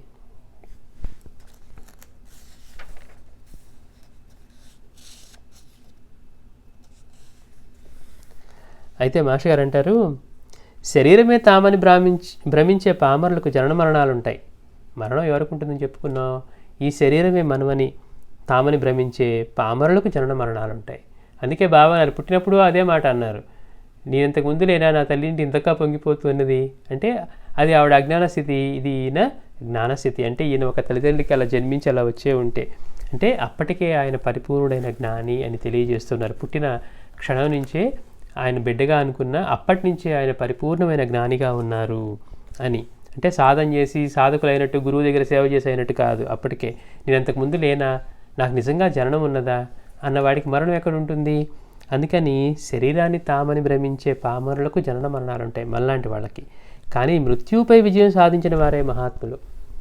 సాయి సశరీరులుగా ఉన్నప్పుడే మనలా ఆయన ఎప్పుడూ కూడా శరీర పరిమితులుగా ఎన్నడూ లేరు, అన్ని రూపాల్లో ఉన్న పరమాత్మగా జీవించారు. ఆయన ఎలా జీవించారు, ఇదిగో అమ్మ నువ్వు మధ్యాహ్నం వేసిన రొట్టె నాకు నా ప్రాణాలు కుదిరిపడ్డాయి, ఆకలి తీరింది అని చెప్తూ ఉన్నారు. బాబా మీకెప్పుడు రొట్టె వేశాను అంటే నువ్వు మధ్యాహ్నం ఆ రొట్టె వేసిన కుక్క నేనే అంటూ ఉన్నారు. అట్లా ఏ జీవి రూపంలో తీసుకున్నా కానీ ఎక్కడ ఆదరించినా కానీ అది తనకే చెందుతుంది. అంటే అన్ని జీవుల్లో ఉన్న పరమాత్మ స్వరూపంగా జీవించారు. ఆయన ఎప్పుడూ దేహబద్ధుడిగా ఎప్పుడూ లేరు అనమాట. ఆయన శరీరంతో ఉన్నప్పుడే ఎప్పుడూ ఆయన శరీరానికి పరిమితంగా లేరు, అన్ని రూపాల్లో ఉన్న పరమాత్మగా జీవించారు. మరి అలాంటి వారికి మరణం ఎలా సంభవం అంటే మనం మనలో ఉన్న ఇటువంటి మనలో ఉన్న భావాలకి, ఈ పరిమితమైన భావాల నుంచి ఆయన సీమోల్లంఘనాన్ని కలిగించారు. అంటే పరిమితుల నుంచి ఎంత చెప్పినా కానీ వీడు కొట్టుకు చస్తూనే ఉన్నారు, నేను ముస్లింనా హిందువునా అని. అంటే పొందవలసినటువంటి ప్రయోజనం పొందకుండా వాళ్ళు దొరికిన దాన్ని మిస్యూజ్ చేసుకుంటున్నారు. కాబట్టి సాయి ఇక వీళ్ళకి ఇంతటితో చాలు, ఈ పరిమితుల్ని అంటే దేహం అనే పరిమితిని దాటి ఆయన అందుకే ఏమన్నారు, నా సమాధి నుంచే సమాధానం చెప్తాను, నా నామం పలుకుతుంది, నా మట్టి సమాధానం చెప్తుంది అని, అవసరమైతే ఈ మసీదు నుంచే నేను కర్రతో దండిస్తాను అన్నారు. చెప్తారు మాస్టర్ గారు, కర్రతో దండిస్తానని కూడా చెప్పారట. అంటే నేను ఎప్పుడు ఇక్కడ శాశ్వతంగా ఉంటాను, చైతన్య రూపుడినై ఉంటాను అని. భౌతిక శరీరంతో ఉన్నప్పుడే మృత్యుపై సాయి విజయంతో ఇదంత సత్యము భక్తులు కూడా ఒకసారి చూశారు. ఏంటట బాబా మృత్యుని జయించారని మనం చెప్పుకుంటూ ఉన్నాం. ఇప్పటికీ ఎంతోమందికి బాబా భౌతికంగా దర్శనం ఇచ్చి కనపడే సందర్భాలు ఉన్నాయి. మాస్టర్ గారి స్టూడెంట్సే చాలామంది బాబాని చూశారు. ఆశ్చర్యంగా ఉంటుంది. బాబా మాస్టర్ గారు విద్యానగర్లో ఉన్నప్పుడు ఆయన సాయిని మరి ఆయన పూజించే విధానం ఎప్పుడు మరి సాయి అంతటి ప్రీతి చెంది ఆ చిన్న గదిలోనే విద్యానగర్లో గూడూరు దగ్గర అనమాట, ఆ విద్యానగర్ దగ్గర ఆయన ఇంట్లో మాస్టర్ గారు అంతగా పూజ చేసి అంతగా ఉండేవారు కాబట్టి బాబాని ఎలా సేవించేవారో. ఒక్కోసారి బాబా అక్కడ ఆ గదిలో చాప మీద పడుకొని కనిపించేవారట. వీళ్ళందరూ మాస్టర్ గారు వాళ్ళ స్టూడెంట్స్ పైన ఆ చిన్న డాబా అది, ఆ పైన ఉన్నప్పుడు ఏదో బకెట్ కింద పెట్టడానికి అని చెప్పి మాస్టర్ గారు ఒకరిని పంపించారండి స్టూడెంట్ని. శ్రీధర్ నువ్వు వెళ్ళి ఇది పెట్టి రాపో అంటే అతను వెళ్ళి తలుపు తీయగానే ఒక్కసారిగా గుండె గుబేలు మందట. చూడగానే అక్కడ బాబా స్వయంగా పడుకొని ఉన్నారట. అది మాస్టర్ గారికి తెలియకుండా ఉంటుందా అంటే వాడి అదృష్టం అలాంటిది. వచ్చి వణికిపోయాడట, పైకి వచ్చి ఏంట్రా ఏం చూసావంటే ఇట్లా కనపడ్డారు అని. అట్లా ఎంతోమందికి భౌతిక దర్శనం బాబా ఈ రోజుకి ఇస్తూ ఉన్నారు, స్వప్న దర్శనం ఇస్తూ ఉన్నారు. అయితే మరి అందరి వాళ్ళు ఇది నిజంగా ఆయన ఏమండి దేహం చాలించారు కదా, మరి నిజంగా ఇది సాధ్యమేనా అంటే ఆయన భౌతికంగా ఉన్నప్పుడే 1886లోనే బాబా ఒకసారి దేహాన్ని వదిలేసి మళ్ళీ 3 రోజుల తర్వాత తిరిగి వచ్చి తన అవతార కార్యాన్ని కొనసాగించారు. ఇట్లా మనకి చరిత్రలో యేసు గురించి చెప్తారు. ఆయన సిలువ నుంచి తర్వాత కొన్ని రోజులకి అంటే 3 రోజులకి తర్వాత వచ్చి కొద్దిమంది ఆంతరికున్న భక్తులకు కనపడి శిష్యులకు కనపడి ఆయన వెళ్ళిపోయారని. కానీ ఆ తర్వాత ఆయన అవతారం కార్యం కొనసాగించినట్టుగా కానీ అది చూసిన వాళ్ళు కానీ లేరు. సాయి విషయం వచ్చేసరికి ఇంక అనుమానం పడతానికి కూడా లేదు. ఆ తర్వాత 30 సంవత్సరాలు మళ్ళీ యథావిధిగా తన అవతారాన్ని కొనసాగించారనమాట. అంటే ఆయన దేహంతో ఉన్నప్పుడే మృత్యుని ఎట్లా జయించారో చూపిస్తూ ఉన్నారు. అలా సాయి ఒకరోజు ఆగస్టు 13, 1886లో బాబా సమాధి దినం 1918, దానికి ముందు 86లో ఇట్లా సాయి తీవ్రమైన ఉబ్బసంతో బాధపడ్డారు. ఆ రోజు రాత్రి 10 గంటలకు మహల్సాపత్తో బాబా అన్నారట, నేను అల్లా వద్దకు వెళ్తున్నాను, వస్తే 3 రోజుల్లో వస్తాను, అలా రాకుంటే కనుక శరీరాన్ని ఆరుబయట పాతిపెట్టి గుర్తుగా 2 జెండాలు పాతు అన్నారు అని చెప్పి అతని బడిలో ఒరిగిపోయారు. 3 రోజులకి వస్తే నేను తిరిగి వస్తాను, లేదంటే కనుక ఈ శరీరాన్ని ఆరుబయట పాతిపెట్టి గుర్తుగా 2 జెండాలు పాతు అని చెప్పి ఆయన మహల్సాపతి బడిలో ఒరిగిపోయారట. శ్వాస నాడి నిలిచిపోయాయి. సాయి మరణించారని జనం కూడా గుమిగూడారు. మరి ఆ ఊరి కరణం పంచాయతీ వీళ్ళందరూ ఆ పంచాయతీ కూడా జరిపించారు. ఆయన దేహాన్ని వదిలేశారు అని ఇక ఏమన్నారు, ఈ శవాన్ని ఇక్కడ ఎక్కువ ఉంచకూడదు, బాబా బాడీని ఎక్కువ ఉంచకూడదు, అసలే ఇవన్నీ కూడా అంటువ్యాధులు ఎక్కువగా ఉన్న సమయాలు అవి, అందుకని తొందరగా దీన్ని ఏమైనా ఈ శవాన్ని ఇట్లా ఉంచకూడదు అని అంటే మహల్సావతి ఒప్పుకోలేదన్నమాట. బాబా 3 రోజులు వేచి ఉండమన్నారు, 3 రోజులు తిరిగి రాకపోతే కనుక అని. లేదంటే ఆయన ఒకటే పట్టుబట్టి కూర్చొని తన సాయి తలను తన ఒడిలో ఉంచుకొని కూర్చున్నారు. వీళ్ళందరూ ఇక మిగిలిన వాళ్ళందరూ హిందువులేమో వాళ్ళ పద్ధతిలో అంత్యక్రియలు జరిపించాలని, ముస్లింలేమో వాళ్ళ పద్ధతిలో అంత్యక్రియలు జరిపించాలని కొట్టుకుంటూ ఉన్నారు. మిగిలిన గ్రామాల వాళ్ళందరినీ తెచ్చి వాళ్ళ వర్గాలు ఎవరి పక్షాలను వాళ్ళు బలపరచుకోవాలని షిరిడి చేరుకున్నారు. ఇక ఈ గ్రామాధికారికి ఏం తోచక పోలీస్ పటేల్ ద్వారా అహ్మద్నగర్ జిల్లా కలెక్టర్కు కబురు చేశాడు. వాళ్ళన్నారు, అప్పుడు ఆంగ్లేయులు కదా ఉంది, వాళ్ళు బ్రిటిషర్స్ వాళ్ళు ఏమన్నారు, విదేశీయుల మీద మేము ఏం చేసినా కానీ లేనిపోయిన గొడవలు పెరుగుతాయి, కాబట్టి ఎలాగోలా మీరే చక్కబెట్టండి అని చెప్పారట. కానీ మళ్ళీ అన్నాడు, ఒకవేళ కనుక సాయి చెప్పినట్టుగా తిరిగి బ్రతికితే నాకు తెలపండి, దర్శిస్తాను. క్రీస్తు తప్ప మరెవ్వరూ మరణించాక తిరిగి జీవించలేదు అన్నాడు ఆ కలెక్టర్. సరే, ఇంక గ్రామ పెద్దలు ఏం చేశారు, ఈ సంగతిని ఇట్లా చెప్పకుండా ఇప్పుడు ఎప్పుడైనా కలెక్టర్ వస్తాడు, కలెక్టర్ వచ్చేదాకా వేచి ఉండమన్నాడు అని చెప్పి వాళ్ళు ఆ సమయాన్ని అలా టైంపాస్ అంటే వాళ్ళు వచ్చే వరకు వేచి ఉండాల్సిందే అని చెప్పి వాళ్ళు ఆజ్ఞగా చెప్పారు. ఈలోగా త్వరపడి ఏమైనా చేస్తే శిక్షిస్తారని చెప్పారు. అట్లా ఆగస్టు 16 తెల్లవారుజామున 3 గంటలకు మళ్ళీ బాబా శరీరంలో నాడీ శ్వాస ప్రారంభమై కొద్దిసేపట్లో సాయి లేచారు. చూడండి, బాబా చెప్పారు కదా ముందే, వస్తే 3 రోజుల్లో వస్తాను, లేకపోతే కనుక ఈ శరీరాన్ని బయట పాతిపెట్టి గుర్తుగా 2 జెండాలు పాతండి అని. ఇక ఈ మహల్సాపతి ఏమో, నేను ఆయన్ని శరీరాన్ని ఇవ్వను, బాబా చెప్పారు కాబట్టి మీరు అంతగా చేయాలంటే నా శరీరాన్ని కూడా చేయండి అని చెప్పి ఆయన చేసేసరికి వీళ్ళు దిక్కుతోచక వీళ్ళు సరే ఎలాగోలా కలెక్టర్ చెప్తే ఆయనేమో మేము అనవసరంగా ఆయన చేస్తే గొడవలు అవుతాయి కాబట్టి మీరే ఎలాగో చక్కబెట్టండి అని చెప్పి చేసిన తర్వాత కరెక్ట్గా 16వ తారీఖు ఉదయం 3 గంటలకు బాబా దేహంలో మళ్ళీ శరీరంలో నాడీ శ్వాస ప్రారంభమై కొద్దిసేపట్లో సాయి లేచారు. ఇక భక్తుల సంతోషము, ప్రజల ఆశ్చర్యము రెండూ కూడా వర్ణాతీతం. శ్యామ మాత్రం ఆయన్ను, దేవా ఎక్కడికి పోయావు, ఏం చేసావు అని అడిగాడట. అంటే అతనికి బాగా చనువు కదా బాబా దగ్గర. ఎక్కడికి పోయావు, ఏం చేసావు అంటే బాబా నవ్వి, అల్లా వద్దకు వెళ్ళాను, మొదట నేను తిరిగి రాదలుచుకోలేదు, కానీ అల్లా అన్నారు, నీవు చేయవలసినది ఎంతో ఉన్నది. బెంగాల్లో గదాధర్ అనే భక్తుడు నాలో కలవాలని ఆరాటపడుతున్నాడు, కానీ అతని పుణ్యఫలం, అవతార కార్యం ఇంకా మిగిలాయి. నీవు అవి తీసుకొని అతన్ని విడుదల చేసి నీ స్థానానికి వెళ్ళు అన్నారు. అంటే మనకేమో ఇక్కడ ఊరికి అలా చెప్తున్నారు బాబా, ఏంటి మళ్ళీ నేను అల్లా దగ్గరికి వెళ్తే వచ్చి చెప్పానని. నిజానికి అన్ని నిర్ణయించేది ఆయనే. కానీ ఇక్కడ ఆశ్చర్యకరమైన విషయం ఏంటంటే, ఈ బెంగాల్లో గదాధర్ అనే భక్తుడు నాలో కలవాలని ఆరాటపడుతున్నాడు, కానీ అతని పుణ్యఫలం, అవతార కార్యం ఇంకా మిగిలి ఉన్నాయి అన్నారు. ఇంతకీ ఆ గదాధర్ అంటే ఎవరంట? రామకృష్ణ పరమహంస. ఆయన అసలు పేరు గదాధరుడు. కరెక్ట్గా బాబా ఎప్పుడైతే మళ్ళీ లేచి కళ్ళు తెరిచారో అదే రోజు ఆయన దేహాన్ని వదిలేశారనమాట. కానీ అతనికి ఉన్న పుణ్యఫలం ఇంకా ఉన్నాయి. మనం అంతకుముందు చెప్పుకున్నాం, ఏ పని చేసినా కానీ, గత వారమే ఇప్పుడు చెప్పుకున్నాం, ఏ పని చేసినా పుణ్యం కలగాలని మాత్రం చేయకూడదు. అందుకే అన్నిటినీ కూడా మనం భగవంతుడికి అర్పిస్తున్నాం. తత్సత్ బ్రహ్మార్పణ వస్తువు అని చేయమని చెప్పిన సర్వం సాయినాథార్పణ వస్తువు. లేకపోతే ఇలా ఎందుకు చెప్తున్నామంటే, మనం చేసే పుణ్యకార్యం నుంచి పుణ్యం కూడా మన అకౌంట్లో వేసుకున్నా మళ్ళీ దాది మన జన్మకు లావుతుంది. ఎందుకంటే పుణ్యాన్ని కూడా అనుభవించాలి కాబట్టి ఈయనకి ఎలాంటి పుణ్యం ఉంది కాబట్టి అవి నువ్వు తీసుకొని ఆయన విడుదల చేయి అని అన్నందుకు అలా చేశాను అని చెప్పి బాబా చెప్పారట. ఆనాడు అనేసరికి ఆశ్చర్యంతో శ్యామకు మాట పెగలలేదు. అంటే ఇవన్నీ మన ఊహకందని విషయాలు. మనలాంటి వాడే అనుకుంటున్నారు, ఏదో కొన్ని శక్తులు అనుకుంటున్నారు, కానీ ఇలా చెప్పేసరికి వాళ్ళకి మాట పెగలలేదు. తెల్లవారుతూనే సాయి ఎప్పట్లా తన నిత్యకృత్యాలకు ఉపక్రమించారు. ఖండయోగం సిద్ధించిన సాయికి ఇది ఒక లెక్క. శరీరాన్ని ముక్కలు చూసేవాళ్ళకి ఆయన్ని ఎవరన్నా, ఈ ముస్లింలు హిందువులు కొట్టుకుంటున్నారు కదా, ఎవరో ఆయన్ని అంటే మసీదులో ఈయన దీపాలు వెలిగిస్తున్నారని, పూజ చేయనిస్తున్నారని ఎవరో కోపంతో బాబాని చంపేసి ఉంటారు అని అనుకున్నారు. ఏది బాబా ఖండయోగం చేసేటప్పుడు అంటే ముక్కలుగా పడి ఉండటం చూసి మాస్టర్ గారు అంటారు, ఖండయోగం సిద్ధించిన సాయికి ఇది ఒక లెక్క. అంటే దేహాన్ని అసలు ఏ స్థాయిలో చూస్తున్నారు చూడండి. అంతేకాకుండా ఇది ఒక లెక్క. ఈ వార్త తెలియగానే ఎందరో వచ్చి సాయిని దర్శించారు. వారిలో ఈ కలెక్టర్ కూడా ఒకడు. ఇంకొక విశేషం ఏంటంటే, ఆ రోజు రాత్రి 1:02 శ్రీ రామకృష్ణ పరమహంస నిర్యాణమయ్యారు.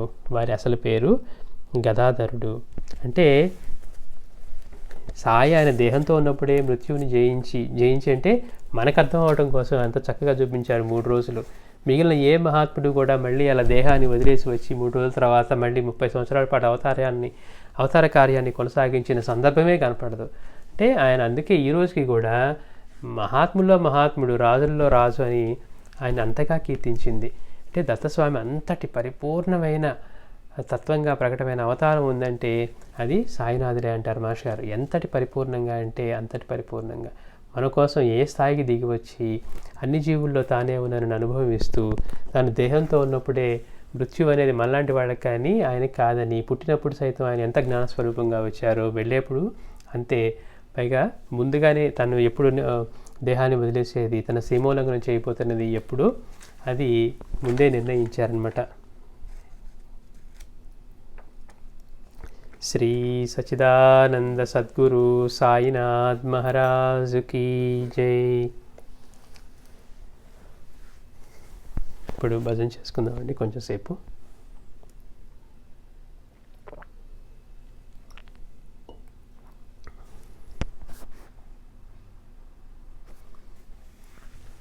గురు బ్రహ్మ గురుర్విష్ణు గురుర్దేవో మహేశ్వరः గురు సాక్షాత్ పరబ్రహ్మ తస్మై శ్రీ గురవే నమః. గురు బ్రహ్మ గురుర్విష్ణు గురుర్దేవో మహేశ్వరः గురు సాక్షాత్